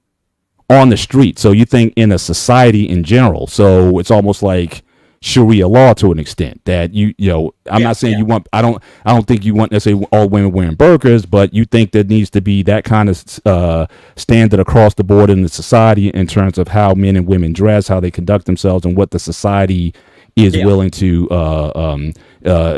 tolerate. Yeah, pretty much. Okay. I mean, it's really that generalized. If we're putting it down there, but for me, it's easy to come up with these prescriptions.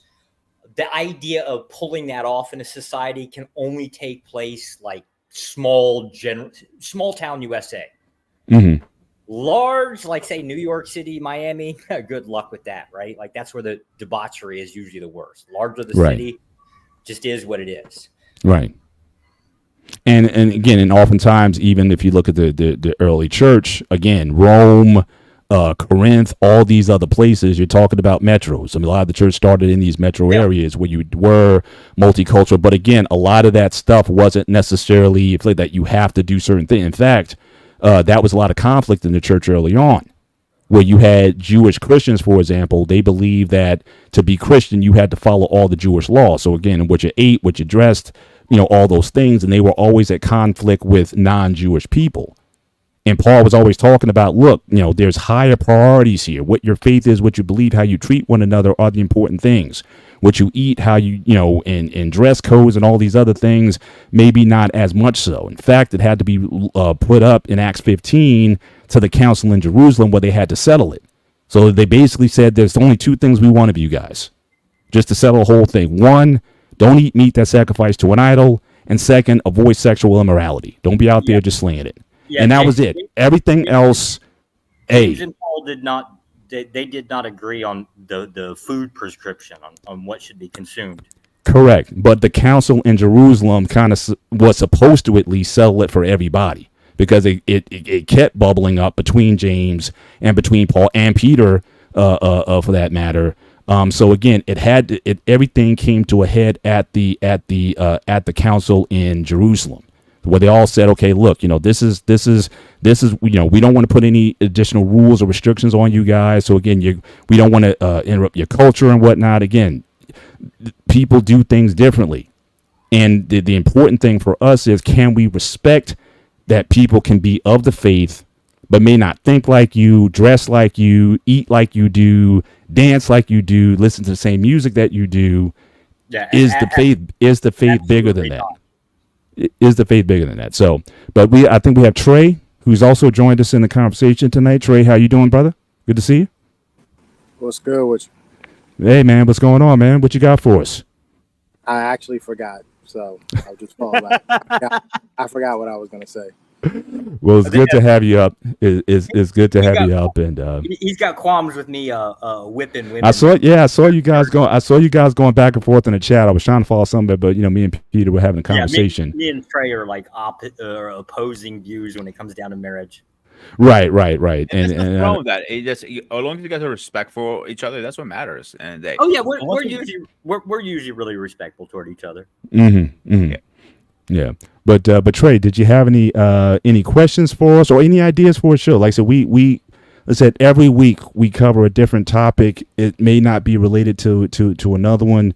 We just have to have the conversation. But if there's anything that you think would be a good idea for us, and for you also, sorry,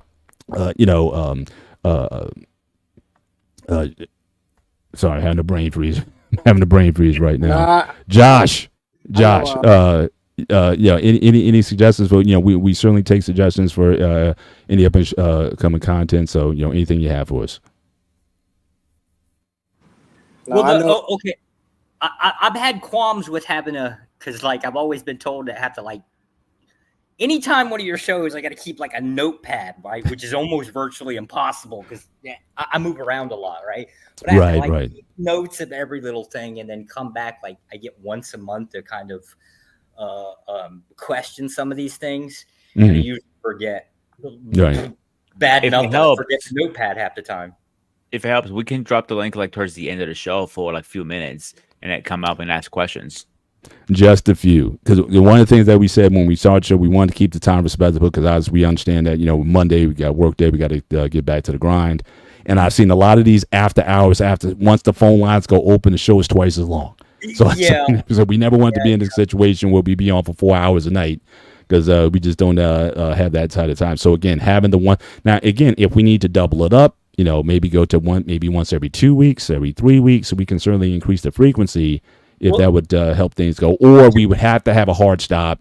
We may take 1 or 2 people for it and just have a hard stop at, whether it be, we wrapped up the show at 11:30. But we may, if we drop the link, say, okay, we got to have a hard stop at 12 or 12:30 at the max. But so we're amenable to that. Yeah, we can have that conversation off camera, me and you. Yeah, I'd hate to make that suggestion though, just because it's not worth it.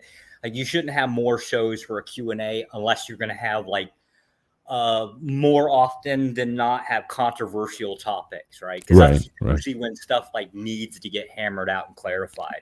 Right. For me and you, it was the same question. It's basically a modern Christian question. It's just a different viewpoint. It's more like a different way of how to handle crap that goes on in society. Absolutely. Indeed. But Trey, I know we had King was on earlier, so you thought we were trying to pressure the brother to get married? No, that was for Lady Naveau in the chat.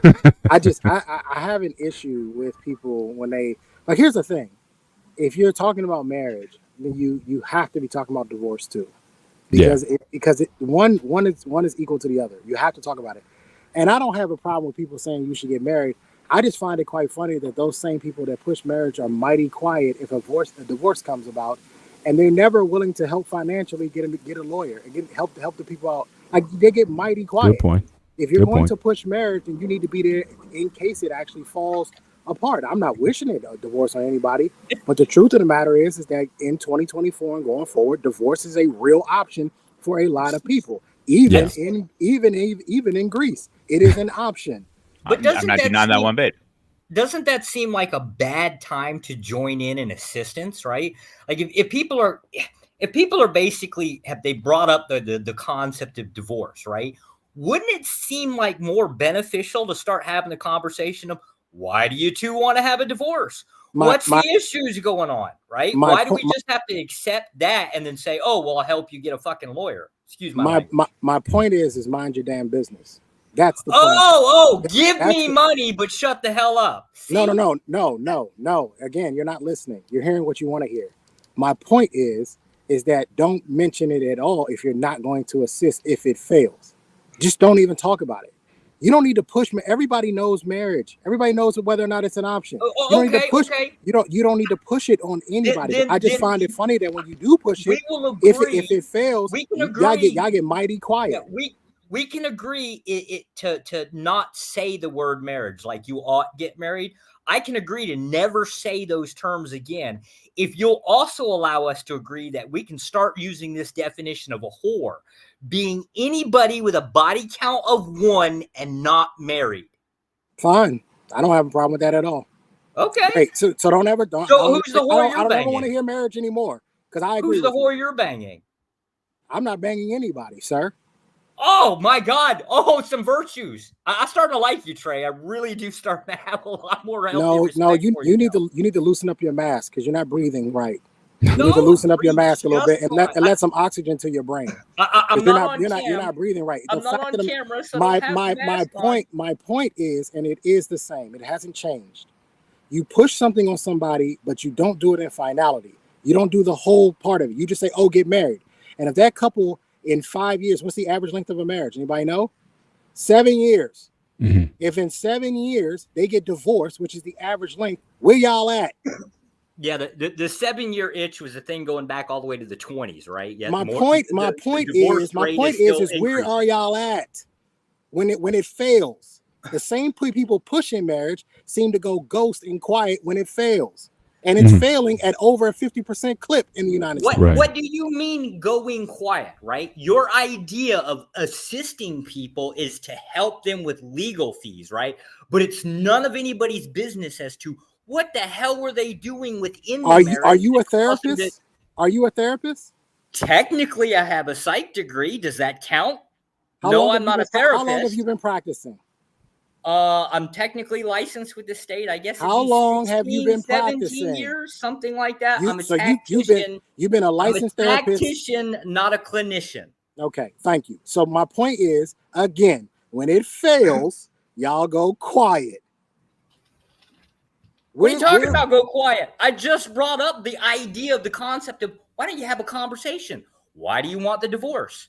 Why don't you just mind your business? See, and that's the problem right there. It's everybody wants to do what the hell they want to do, regardless. Yes, because you don't pay no bills for nobody. Then we That's can why. basically just You're not responsible for anybody. It's not your business. We can You just can't say you can't tell me what to do because you don't pay one bill in my house. You're really not offering anything. It's just the concept of I want to do whatever the hell I want to do. No. It's not that I want to. I am going to. That's okay, that's not a problem. Then we're just going to shun it. No, my point is, again, why is it that you guys push things and you don't complete it? Because we have moral stances. Oh, okay. Then why aren't y'all petitioning the government to get rid of divorce? Sir, for the same reason I don't particularly like government within marriage. Then how can you be married? There is you yourself wait. There is such a thing as something called a covenant marriage, which is legally recognized. No. I just gave you a solution. It's legal in 3 states, been presented in 18 states. It operates based on that concept of contract. You said it was a contract. That's what you wrote. It is a contract. That's what a marriage certificate is. Because you likened it to adoption. You said adoption was the same. So you said it's a contract. The contract has to come through the government. It has to come through the government. So that means that the government has to be involved in order for it to be a legal marriage. Technically speaking, it would be somewhat involved within a covenant marriage. You want a Google search? You want to link to them? There are a thing. They're just not very common. I'm gonna get back to my main point, Mr. Bennett. In those 3 right, go ahead. Mind your business. Stop. Stop pushing something on somebody when you are not going to be there to assist if it doesn't work. All right, Trey, can I ask you a question then? Just fight back to this shit. Hang on, let me ask Trey a question then. So, I hear you when you say you're not going to be there at the end, but is there anything that people, let's say, if you're talking in a community, is there anything that people can do in a community to support people getting married? So again, one thing to push people to get married, I got that.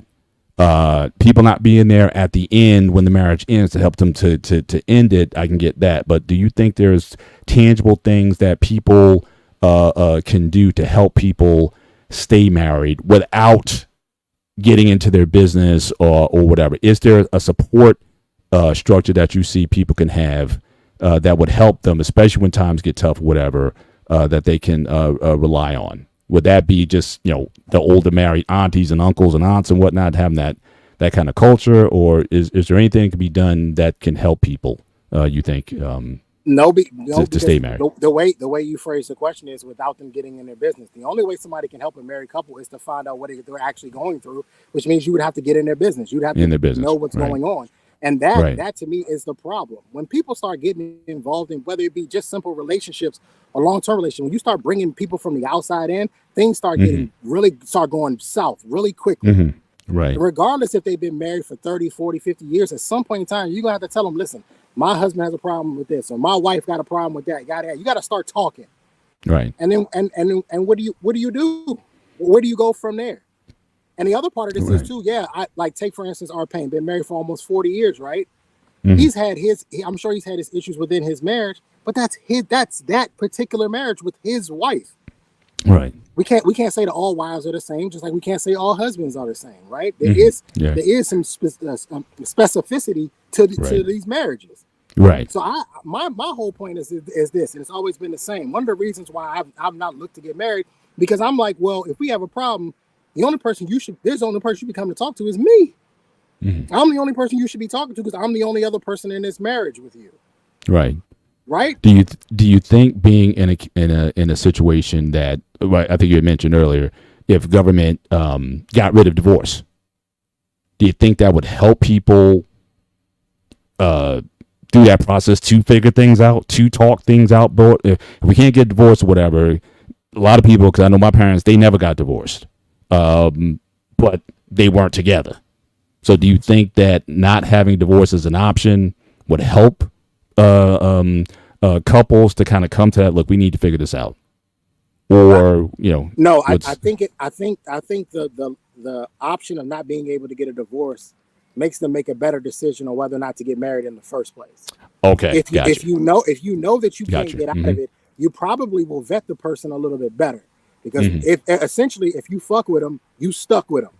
Right. And so I think people would actually look at it and say, you know what, I don't know.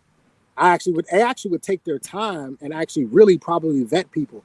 I mean, we're talking about people who got married at a time. A lot of people especially men, got married just because they wanted to have consistent sex. That's not a reason to get married, right? But if you know that there's always an out, you can do things like that. There are women. I just read about a woman who left the marriage after 8 years because she was bored. That should not be an option.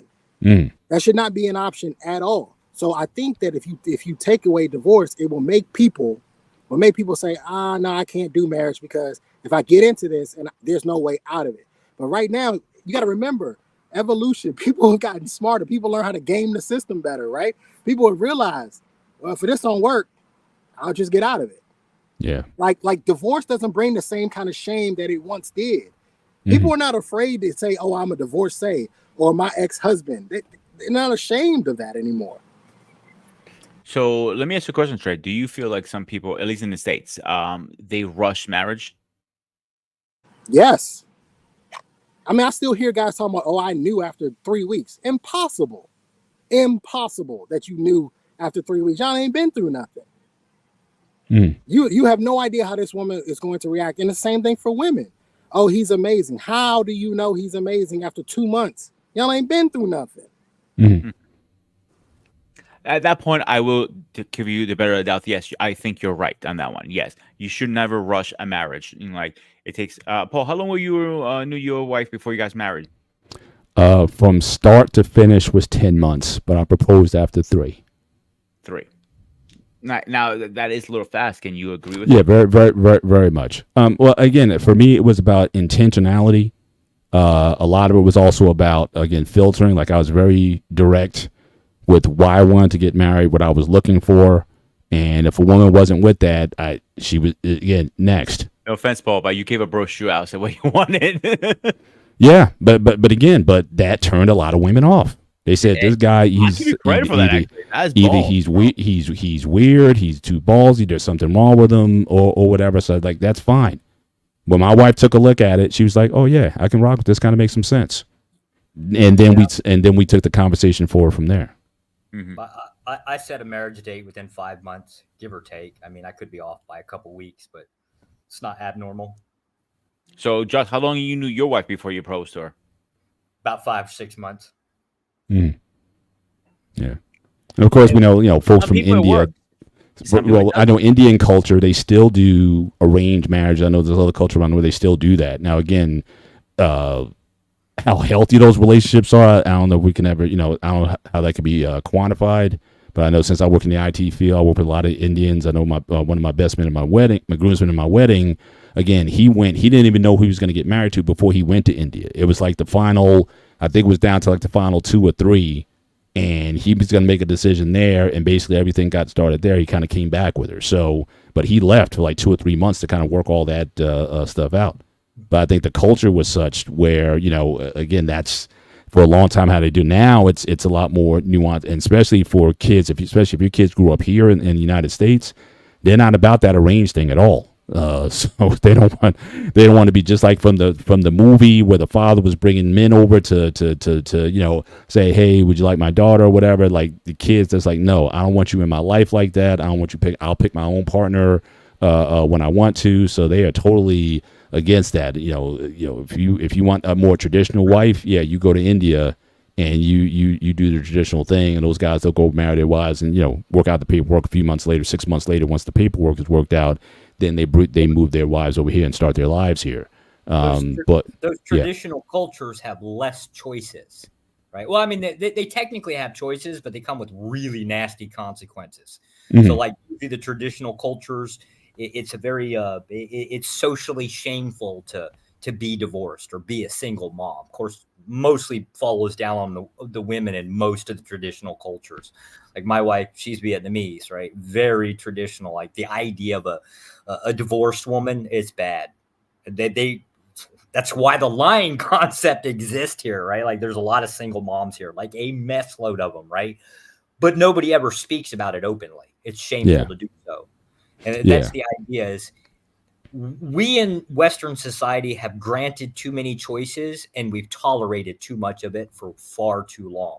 right, right. The only But I the guess only the question I'm having for the future, I think I led with that earlier, is how long will these traditional cultures, how would they last with globalization, with influence? And again, it seems to be a trend. I don't have exact numbers on this, but it seems like the more advanced or developed the nation becomes, the feminism. Well, yeah, I can answer some of it. So, like in Southeast Asia, feminism arrived here roughly about 7-8 years ago. I'd hmm say it's about 2 years before I popped in. So the hmm idea of like individuality, that kind of thing, started getting promoted socially. I guess it'll have like 50 years to go before it'll ever catch up with, like, say, the U.S. But right, right. socially speaking, but like the idea that it has arrived, it's too late. It's already been here. Right. So I'm saying, so in 50 years, we'll be telling the same, we'll be telling, a similar tale of what happened here or in Europe, or like I said, in Asia. Look at what happened in China. You look at what happened with what's happening in Japan right now with the low birth rates or whatnot. It just seems like birth rate, as the society But advances, the the birth birth rates and rates the family things seem to go down. the birth rates are probably not a fair. It's not a fair concept to just about any point. Globally speaking, birth rates are down. You Hmm take a dart, throw it at a map, pick a country. You're 96% going to come across the country with lower birth rates. It just is what it is. Some hmm are worse than others. Yeah. Lots of things cause that. Gotcha. All right. Well, again, Trey, you got anything else for us tonight? Anything else you want to share? Nope, that's it. Other, Bro, other than Grumman saying the stats, he don't care what the stats say. I got a question for Trey though. Counsel. Without people getting in your business, right? How do you obtain counsel from, say, friends, family, that kind of thing? You don't. Holy crap. well, I think now, Trey, if I understand you correctly, then you're saying, well, his point was friends and family. You don't go to friends and family for counsel. If you want counsel, you actually go to professional counselors. Is that your main position? If you so choose, I wouldn't go to them either. Okay. You go to whatever. I'm going to push back on that. I disagree with you, Trey. You go to whatever deity you believe in, and You then go to what? The deity that you whatever believe in. God you believe in. So you want to and then you work it out amongst the two of you. I'm very serious about this because I've had this happen in relationships in the past. Once you step out and start talking about your relationship to other people, it gets messy. It is not your mama's business, your friend's business, your cousin business, your auntie. It's none of their business what's going on within your relationship, and certainly not what's going on within your marriage, especially if your safety is not at hand. If you are safe and y'all just having a disagreement or something along those, there's no need for people to be in y'all business. There's so many people who know things about people. I'm like, how do you know that? You shouldn't know that. Help me clarify a little bit. Does this this concept of receiving counsel, does this just apply to marriage? Does it apply to work as well? Like, do you need counsel within your job, that kind of thing? Why would you need counsel within the job? I don't know. Maybe there's some bull crap going on within the office, right? Like, I have no idea. So let me ask this question really fast. Trey, let's say when you're an officer, you had to use your gun. That's my check. I mean, I'm wrong. Maybe I'm wrong. You had to use, go through therapy afterwards if you had to shoot somebody. Is that still a fact or no? Yes, I've been through that, and now it was mandatory. I didn't have a choice. If it were my choice, I would have never went. But I didn't have a choice. In order to stay on the department, I had to go to mandatory counseling, and it was worthless. It was a waste of time. Right. But you also, you're missing something. That's a bad example. And the reason why I'm gonna tell you why it's a bad example, because it has nothing to do with actually helping me. It was about liability. If I went home and blew my brains out, they could say, well, at least we tried to get him help because we knew that he went through a traumatic situation. It had nothing to do with actually trying to help me. This was about them making sure that they couldn't be liable for the situation I went through. Understood. That makes sense. A lot of sense. Do you feel like if you were more open-minded, that therapy would more help? It wasn't about me being open-minded or not. I had conversations after. Listen, the first shooting I got into was on Christmas Eve in 2014. Okay, Christmas Eve from here on out has been a horrible day for me, right? Because I had to take somebody's life on that day, right? It isn't that I went and sat in the corner and didn't talk to somebody. Of course, I talked to someone about it, but I didn't give them the intimate details of what exactly happened. And by the way, it was on the news anyway. It's a police involved shooting. It's on the news, right? People could put two and two together because they knew which area I worked. They were calling to check on me to make sure I was all right. But this idea that you let people into your personal business, listen, people share too much. You talk too much. At what point does this counsel, like this idea of receiving counsel, stop? At age 18? I'm talking about relationships. I'm not talking about individuals. I'm talking across the board. Does it only like? I don't care. I'm not talking about across the board. I'm talking about relationships. Oh, I'm trying to figure out marriages. It's here. None of my business what's going on in your marriage, Joshua. It's not my business. As long as you ain't beating the hell out of that woman and her safety is not in danger, it ain't got nothing to do with me. That's for y'all to work out. Ooh, see, okay, there's a start right there, right? So would you say that a person, okay, so now it is within the realm of being somebody's business is when there's some type of physical harm being taken place? Yes, I don't want people to die. Oh, okay, so there's a boundary we can work with, right? How does a person know they're within a dangerous relationship? How does a person know that? Male or female? There's several ways. There's typically physical injury. Yeah, but they can't receive counsel from you. How do they know? Listen, I work more than enough domestic violence cases that I don't need to know. You don't have to tell me what's going on. I can look at you. No. I have walked into hundreds of homes and looked at a man or looked at a woman and go, somebody getting their ass kicked in this house. Hold up. Maybe let me see if I can ask this a little bit easier. Okay. Pretend my name is Mrs. Jones, right? And I'm in a relationship and I got a damn black eye, right? You see me across the board. Like you see me on the street, right? You happen to know I'm married or whatever, right? Do you get involved? What capacity am I in? I don't know. A person that saw me on the street. If I don't know you, I would probably slide you the number to the domestic violence hotline and say there are people you could talk to. Right. And I would keep it moving. Keep it moving. And I would keep it moving. But okay, so that's your business, but nothing else. That's it. Damn. So this is why I'm a big fan of like the tossing the trash out of your neighborhood, tossing the trash out of your church, tossing the trash out of your community. Like this is why I'm a big fan of this, is because the idea, there's some things he said that's probably not wrong. We just went a different way within society. We started allowing too much debauchery within our communities. We didn't keep it clean, and that's probably why Trey, were you city or county? It's not city or county. It's considered a republic, technically. Okay. I didn't work for a state. Okay. Anyways, so like I would understand why he would. So as a Leo, you kind of run into the worst of the worst, like 24/7. Nobody calls the cops to say happy birthday, right? They call the cops because there's a problem, right? You come into this problem, you start to see the nastiness that comes in with the society. We haven't cleaned up our societies. We just we start getting more and more tolerant of worse and worse things. Every generation is just going to get worse, and it's because we don't clean it up. So I can understand the concept of why he wouldn't want people within, I guess, receive counsel. But I'm on the other end of the spectrum, right? I am surrounded by generally, a huge number of good people. As an atheist, I mostly hang out with Christians. I've got more in common with them than anything else, right? At least traditionally speaking, right?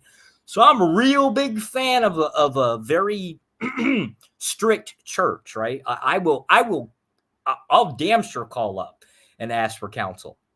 What am I doing wrong? What am I not seeing? Right. But I don't go into anything thinking I understand everything. I mean, I'm like 40, right? I've only been married 6 or 7 years. I kind of expect I'm going to run into a lot of stuff I've never seen or heard about before, right? Got to learn from somewhere. I'm going to learn from, I assume, people that are going to want me to remain married, right? Same thing, I would receive counsel from people within my job. I'm a federal officer. I would want to, receive counsel from people that would generally want me to maintain my job. Same thing with family. I generally associate with people that have families because, well, I got a 5-year-old, right? I got to raise my own. I don't know what I'm doing. They don't pop out with instruction manuals. You got to figure it out as you go, and you learn that from other people. Okay. You say all that to say what? The concept is I'm on the opposite end of the spectrum. I do believe in the idea. Well, then seek counsel. But you cannot complain if it gets messy and people are in your business and people know things and people start making judgments about you because they know too much. You can't care about the judgments. That's the whole point. If you're going to receive counsel, you're going to get judged. You do care about the judgment because you choose who you pick for counseling wisely.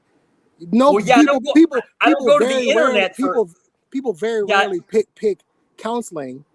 People very rarely pick the counseling that's honest, that's truthful, and that will make them feel like give them honor. They pick the counseling that'll make them feel. No. People pick counseling based off of what they want to hear. I want the advice that I want, right? Exactly. I'm opposed to the concept of anything that anybody freaking wants, right? I'm not a big fan of choice. I'm an authoritarian. We wouldn't have any of these problems if people would mind their damn business. That's my point. Well, Joshua, I would say this, and again, we're coming on towards the end of the show. You led early when you came on. You talked about, again, the wisdom of going into an area that might be unsafe, or how can you not judge a situation if you don't go into something. I think what you're calling for, from what I hear what Trey was saying, there's going to be inherent risk. So whether you decide to go out at 2 a.m. To a place you don't know if it's safe or not. I think maybe what Trey is saying is maybe, when you seek counsel of others outside of your marriage, you may be incurring similar risks. Either way, you need to use some wisdom in terms of whether or not you make that decision or not. But you do open yourself up to some risk. But in your case, you may think it's worth it to do so. So everyone has to make their own choice there, in that if you decide to seek counsel or not, just understand, the risks that come with that. So I think, that might be the ball I might want to put on this part of the conversation. Peter, you have anything to wrap this up on this end? I think we need a full show to talk about it a little more in detail, to be honest with you. We could. They have both good points on it, and I respect both points. I have my opinion. You have your opinion. I think we can invite, maybe do all four of us going to have a healthy, respectful. I mean that I said in a reason like that conversation. I'm not saying they're not having respectful. I'm just saying I'm gonna make clear, whoever is watching, who's maybe come on or something like that, or make comments, we have to be respectful at the end of the day. Both of them have good points, I think. But there are also some points there some agree disagree. So I'm okay having this full conversation.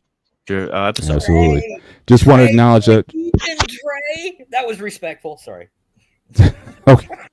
Just want to acknowledge some people in the chat here again. So we had the Wife School, Marriage, Politics, and Sport. Our guy Arpane. Thank you for joining us tonight. 183307. Thank you for stopping through tonight. Again, good to have you here. I had Jason Washington also came on through here tonight. So again, thank you for joining us. Thank you for joining us tonight. And I believe there's another person who joined. I saw a third person on the phone with us. Who else is out there? that would be me because I was listening in the background, and I would say we should have a show like about this marriage conversation, but you should have a priest and a pastor just in case because I know they may not have the same view. But what Joshua was speaking upon and what Trey is speaking upon is concerning marriage and counseling because I think that is a age old avoidance that people have not tried to touch. Hmm. Because Trey have an excellent point what he was saying because I will almost completely agree, but at the same token, what Joshua point out, for those who are new to the term marriage, don't know what to do, they will seek for counseling to get the right direction to maintain their marriage. Now, our Payne did put an excellent point saying that he didn't get counseling, but he came from a different era compared to our today's era. So this is something I think it might be a two-part show because this is not no regular brush over topic, Hmm. but and hear from their debate and their case that this is something very, very touchy. Because there are people Gotcha. like Trey who felt the same way about not putting their relationship or marriage out there for people to talk about. If you go to counseling because you feel like it's taking a risk, and that Like is David, genuine. I'll give you this example. When I need advice in a relationship, I go to my best friend because he had one of the best marriages, second to Paul's. Even when I reach out to him sometimes, I get his advice too. So I don't think it's wrong reaching out for advice. That's my personal opinion. So I don't look at people getting my business because I'm open. At least I know Paul very well at this point.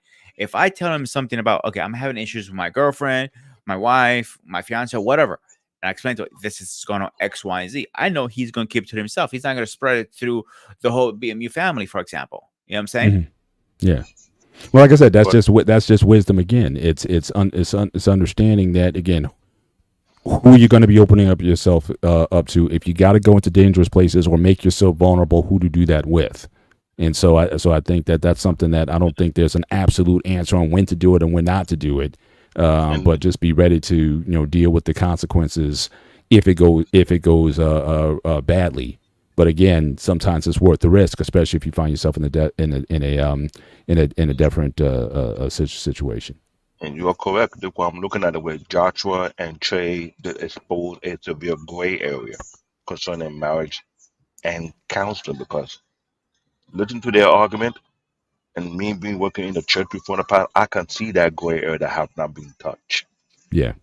No one have not even ventured to that arena trying to dig deep concerning Right. why it is what it One is. thing I will say is marriage is on a low right now. People are getting less married because when God forbid that they does. That's what I don't like about it right now is people saying, well, I don't want to get married because what if I do get divorced? I don't want to go through all the messiness. Like you're already doing a relationship in the marriage before it even starts by saying that. There's Mhm. solutions to that too. Most I'm of the sorry. concern there's solutions to that too. Absolutely. Most of the concerns within divorce is like people change their mind. It's so easy. Like they'll lay claim to the no fault divorce. Mhm. Mr. Bennett, can you share that link that covenant marriage? Yeah. This is like one option. Of course, now it's only been around since I think like 2015. And really, what all it really is, and now it's only available like I think in 3 states. It's been proposed in 18 states, but even within those 3 states that it's operating in, it's like only 1% of the marriages that are registered under this. And Right. all it is like a contract system that basically already pre-stipulates what grounds you can get divorced. Mhm. So it basically knocks out no fault divorce. It overrides it and says your contract that when you signed up for the marriage certificate, nullified any of your ability to just say, oh, I changed my mind today. I don't want to be married anymore. Like you can't Right. just stay with it. Right. That there's always solutions, but people don't know to ask, right? And that's really what the whole concept of guidance is. The whole point Right. of having communication and talking to people is learn what options are there. Right. Right. Yeah. Yeah. So I got the link, and this might be something that, again, maybe BMU we can actually talk about on an upcoming show. You talk about Talk Tuesday, or if you want to do it here, grooming. Yeah, we I'm can actually be very brainstorm on interested this a to little hear. bit. I would like to hear, because I'm a single man, you're a married man. Let's see how our views are different. And that's the gray area that we need to break the ground, I think.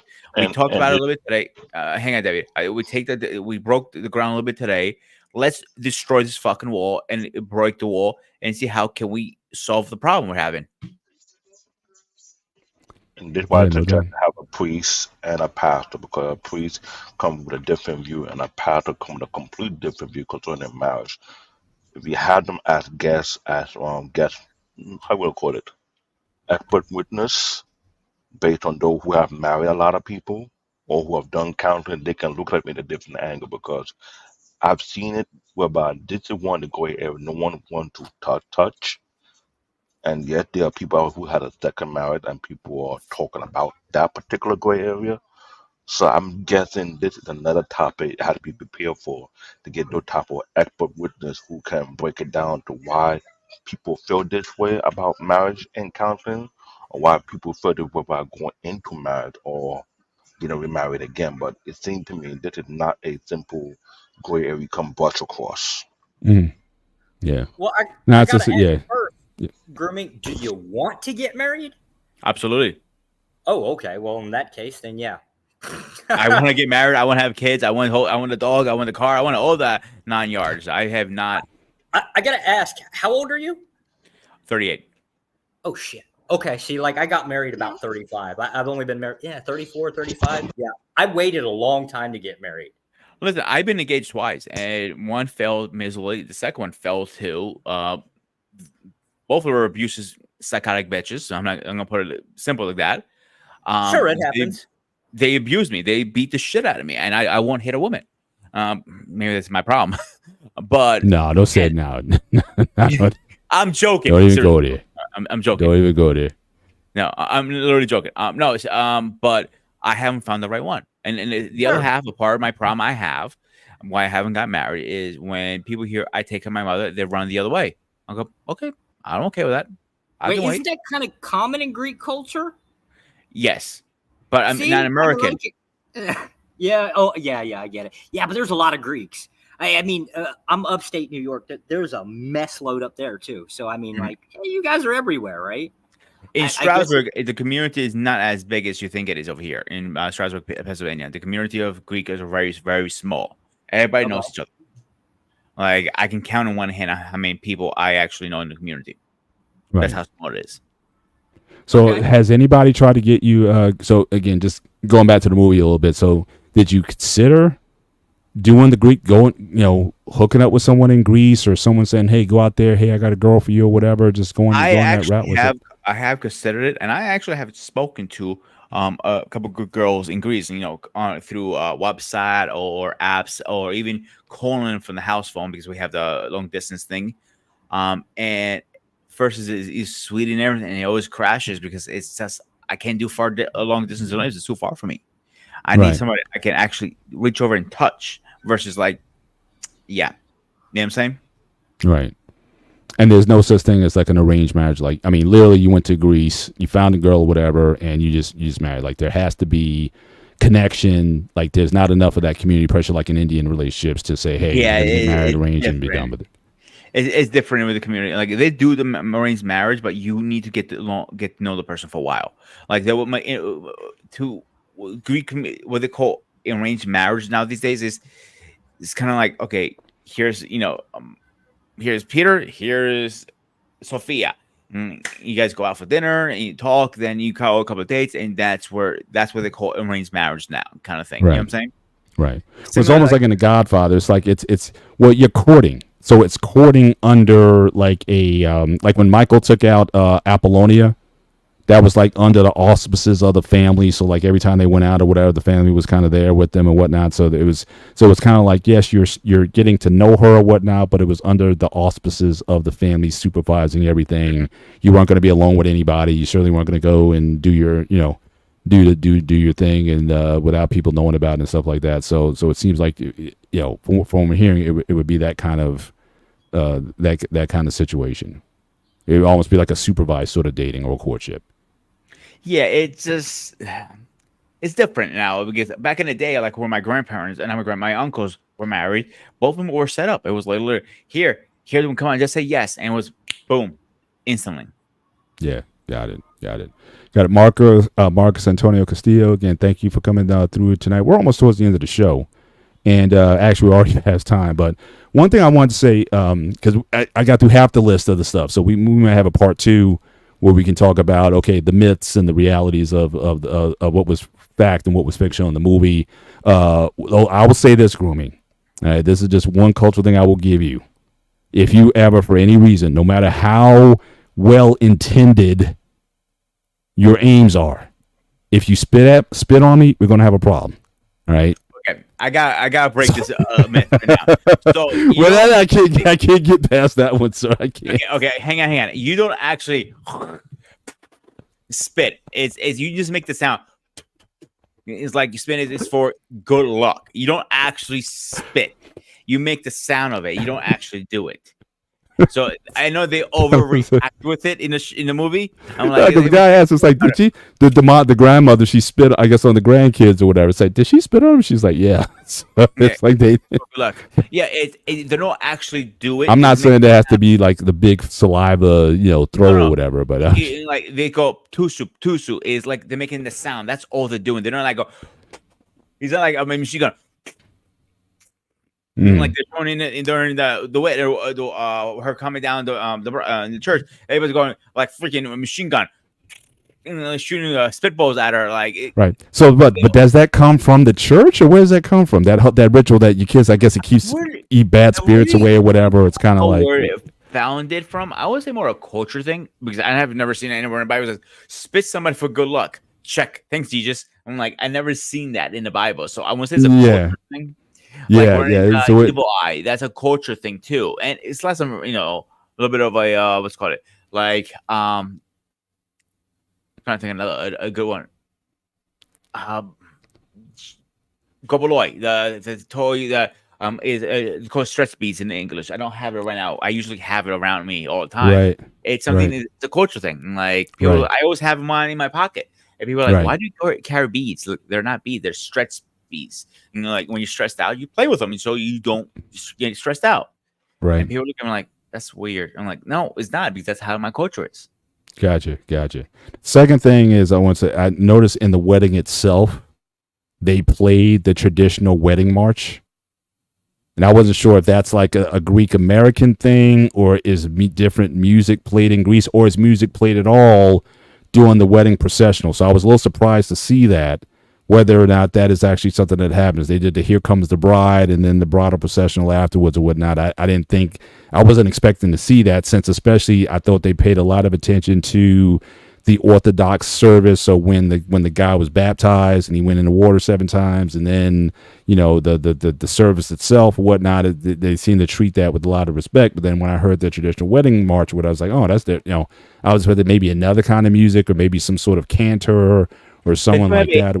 A first dance song kind of thing. I just remember what it is off my head, to be honest, because I haven't been to a Greek wedding in a while, to be honest.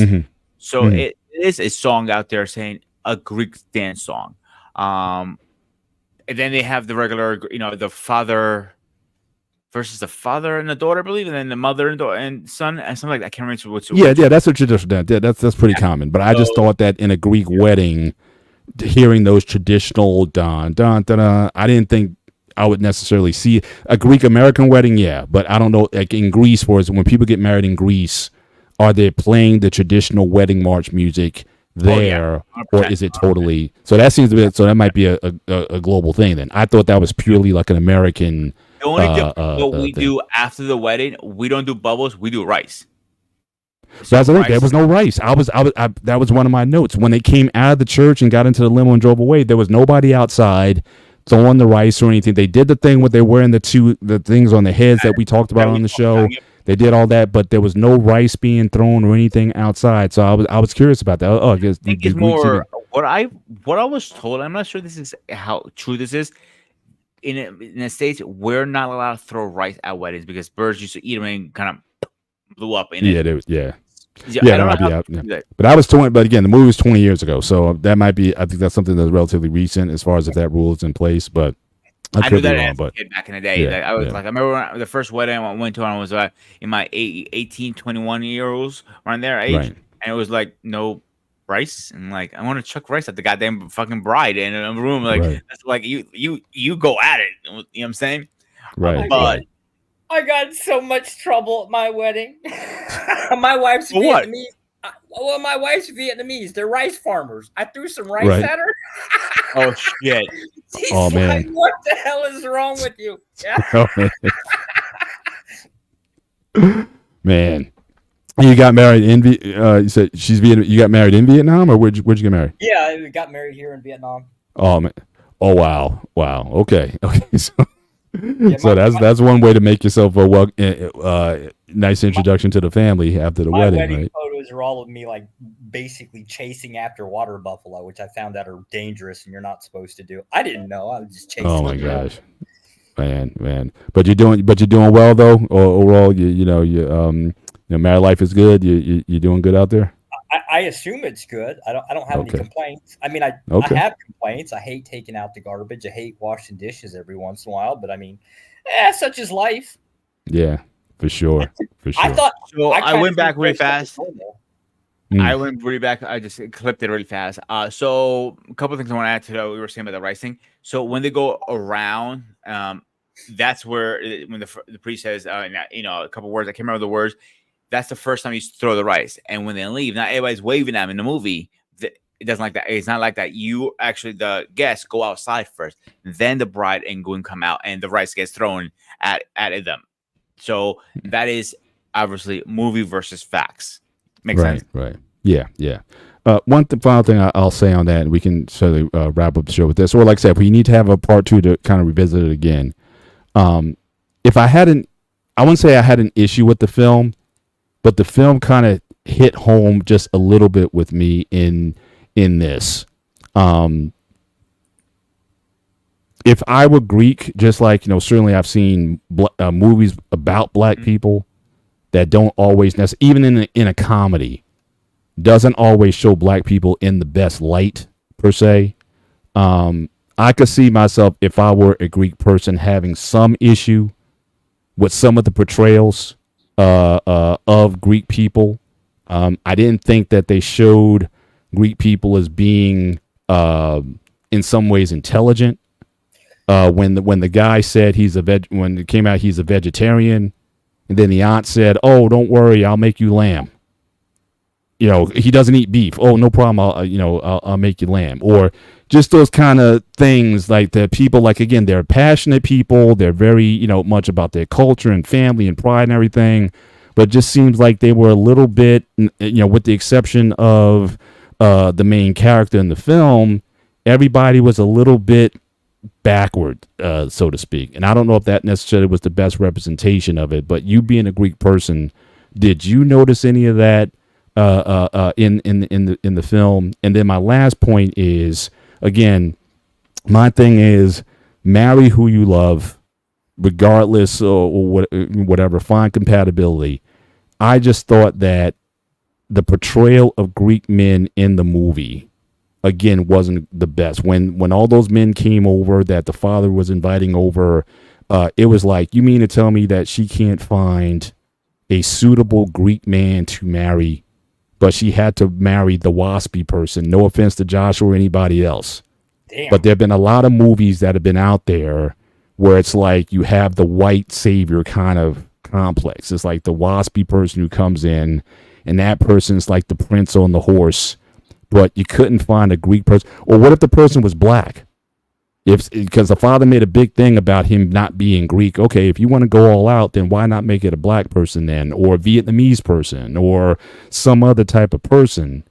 But it just seems like the it's always in a lot of these Hollywood films, the waspy guy is considered like the top of the Prince Charming, all those tropes from back in the day. It seems like that's the guy who she ultimately wound up with. But the Greek men were almost like they're not good enough somehow. And I just kind of got that because I've seen that in a lot of black films. And I don't know, from your ethnic perspective, did you sense any of that, or would you understand? I really didn't get offended because I was very young when the movie came out. That was one of the very few movies my mother my mother, and my father, all three went to the movies, because my mother is not really a movie person. She likes sitting at home watching movies. She always been like that. So seeing my mom literally laugh her ass off in a movie theater, Mm. the only time I seen her laugh in a movie theater, I was like, wow, Okay. I was Right. happy about it. So the only point I will say, if you know Greeks, we're pranksters. We prank the shit out of you. There are a lot of porns and movies. He made jokes like, "How do you say thank you?" Yeah, you have nice boobs, and like that's and everything was wrong. That's it. Yeah. Never, that's the point about never any questions or what. The fact I'm even scared of you sometimes. I'd rather Google it than ask you how do you say something. I would never do that to you because what I would do. I'll tell you right now. If I was trying to prank you, I wouldn't tell you to say something. No. That's too easy. What She I would has do- nice boobs. Wait. This is what I would do. I've done this to a few friend of mine. So take the little poppers you would have a kid. Yeah. Put poppers under the toilet seat. Like, where's the bathroom? Oh yeah, it's right on the corner. And you sit up. Oh, you're gonna shit your fucking pants fast. Man, I'll do that'd that. be brutal. So let me take a shot at this question, right? So like your question really revolves around the idea of like basically I hate to use the word kind, but people marrying of their own kind, aka the Vietnamese marrying the Vietnamese, the Greeks marrying the Greeks. Not so much that, but more so again the portrayal of the Greek men in the film. That's all movies do that, right? Like movies aren't really documentaries; they're designed for entertainment. They usually go against the normality because that's the entertainment value of it. That's the special. The reality is well, most black people marry other black people. Right. Most Greeks marry other Greeks. Most Vietnamese marry other Vietnamese. Hell, I guess on my mom's side of the family is Italian and German. I don't know what the hell we're supposed to do. I don't speak a word of damn German. I don't know. Right. So it's like I don't know. Me, I'd be a Heinz 57 anyways. I wouldn't know where I'd fit in anyway. Same one here. way or the other. Right. It is what it is. But the reality is most people do, right? Yeah. If you're looking at like traditional weddings, why don't you ask him about crowns and making the bed? These are two Greek traditions within weddings. Ask him about those. Like, ask him about the traditions. Gotcha. All right, so we're gonna have to have that forward. That'll be our next show on weddings. Some of those. Before we go too far, one time I'm going to very fast topic. Traditions are huge in a Greek wedding. I'm gonna leave that, and we're gonna finish it on maybe do like a Greek wedding or part 2 with. There you go. Yes, the real one, rather than the big fat Greek one. Said the real Greek wedding, and we can do some contrast. Maybe let me ask maybe his wife can come on too. You know what I'm saying? Josh. Oh, my old lady hates YouTube. She hates. No, I was talking about Costadino's Father Costadino's wife. Oh, okay. Yeah.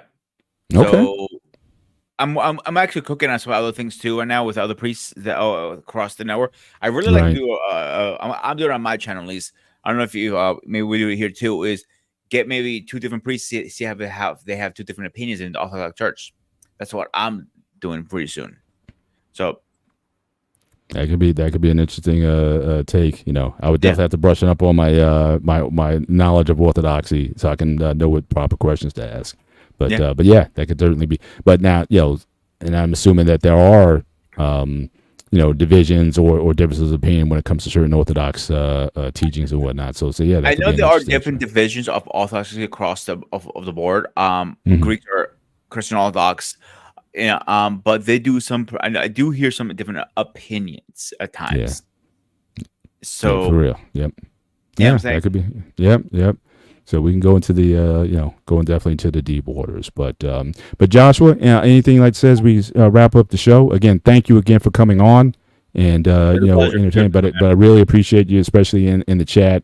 Anytime you're in the chat, you always bring good opinions, good thought provoking opinions in the chat. So really appreciate being a part of it and that you find us valuable to be listening to and watching. So I really appreciate you being here. But any final things you want to say before we end the show? No, not much. I get questions. It's just crap. The chat is not fair, right? Like that's usually like the only place that I really blow a lot of smoke when it really comes down to is I'm always wanting more clarity. I know there's something I don't understand. And so like I'd kill to be able to ask questions, but it's just one guy, right? Like that doesn't understand something. So it's kind of a little unfair for me to want to butt in and get in there. But That's really my only gripe with your show is I can't get clarity. Stuff goes by too fast right before somebody gets it. I hear you. I'll try to get better spot on with my questions. Absolutely. And you can certainly go back. I mean, all the shows are maintained on the BMU network, so you can go back and look under the live. So go to the BMU network, go into lives. You can go back and watch, segments of the show and whatnot, and certainly anything you want to bring up. How much do you think I have? I said I didn't say you had to watch the whole stream, but look, there might be a show that covers a certain topic or whatever. You can scroll that screen left or right. You can do that too. Yeah, if you have free, when you do have free time, like it's probably always, you can always email one of us. I have, I have a fan Facebook. I have a personal Facebook. We can reach out to us. We can, if you can't do it on a show, you can always reach out to us. I don't have a Facebook. I don't have an Instagram. I got you. None of that. Right. You don't have an email? I've got an email that I got here. I'll drop that in the back chat. Yeah, drop it in the back. We'll make sure to take it down before the show is out. Also, keep in mind, Grooming also simulcasts the show on his channel. And Grooming, he does a good job of having. He posts little snippets, little shorts.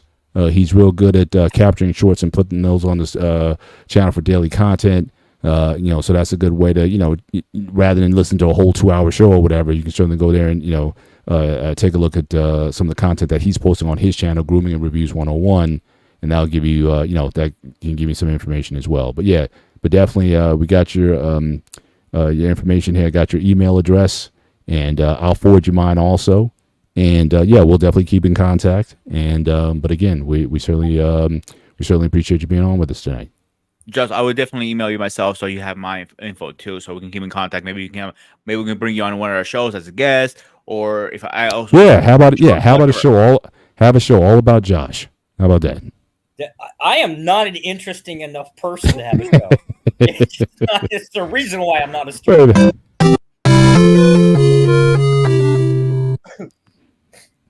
I'm probably gonna have. I'm curious what are the difference between Eastern Orthodoxy and Greek Orthodoxy. I gotta do more. I gotta do a lot more reading. I don't know anything about Greek Orthodoxy. Nothing. Literally nothing. You live overseas, you said, right? Yeah, I'm in Vietnam currently. Okay. I would say if you're living around this area, I told you I would invite you come in on Sunday with me at church and experience yourself. But I think you're kind of a little too far. You're in Pennsylvania? Oh yeah. Well, like I'm supposed to be doing like 6 months here, 6 months back stateside, but stuff popped off with Lebanon. They're probably going to be restationing me over there. So I don't know. I have no idea what's going on. See, now that's one thing. I mean, you're talking about you're not interesting enough. But I mean, from what I'm understanding, you've been in a lot of different social settings, a lot of different cultural settings and whatnot. So again, the purpose of the show is again finding that commonality. So I think your perspective could be welcomed if we had a show where we don't have to get deep into your life and everything, but just based on what you've seen around the world when it comes to these different cultural topics that we cover on the show. Just kind of giving your perspective based on what you've seen, because not too many people, we take for granted that most people don't travel. Certainly not for work, or not. A lot of people aren't necessarily embedded into communities to the level that you are. So that makes certainly that right there. Even if you were going to have a content for, I'm not saying you have to do a show, but that kind of perspective, seeing the world as it is something that I think could be certainly valuable in this space, and possibly even in your own space should you ever decide one day to do it. So don't discount yourself in terms of your perspective, because I think most of the world doesn't know how the other world is living. Questions that's about as useful as I am. Absolutely. So that's what I'm saying. If we brought you on for a show, we can ask you some common questions. You can go based on the places and locales that you've been in, how things are different, how things are the same. We can just from your experience, without giving away any information. I know you work in confidential things, so don't give away anything that would compromise you anyway. But certainly just seeing the world from different perspectives. That's the global banners that we play on our intro and whatnot. We want to understand more than just from a Black American and Greek American perspective. We like to see more. One day we'd love to have it. We have like an international panel on people from all over the place. It's something we'd love to have. But certainly, if you've seen some of that, then certainly we'd appreciate your insights on that. Yeah, I guess if you got questions, I'd be happy to answer. I mean, the Awesome. best I can. That's All right. Well, we have your content. If we plan a show like that, we'll certainly we'll I do queue have you a up. question for you off camera. So I'm gonna email you that. Okay. Okay. Yeah. No problem. Absolutely. All right. Thanks for joining us, and we'll definitely see you next time. Take care. All right. So, grooming. Any last words before we close the show? Look out for more shows coming in the future on my channel. Absolutely. I know.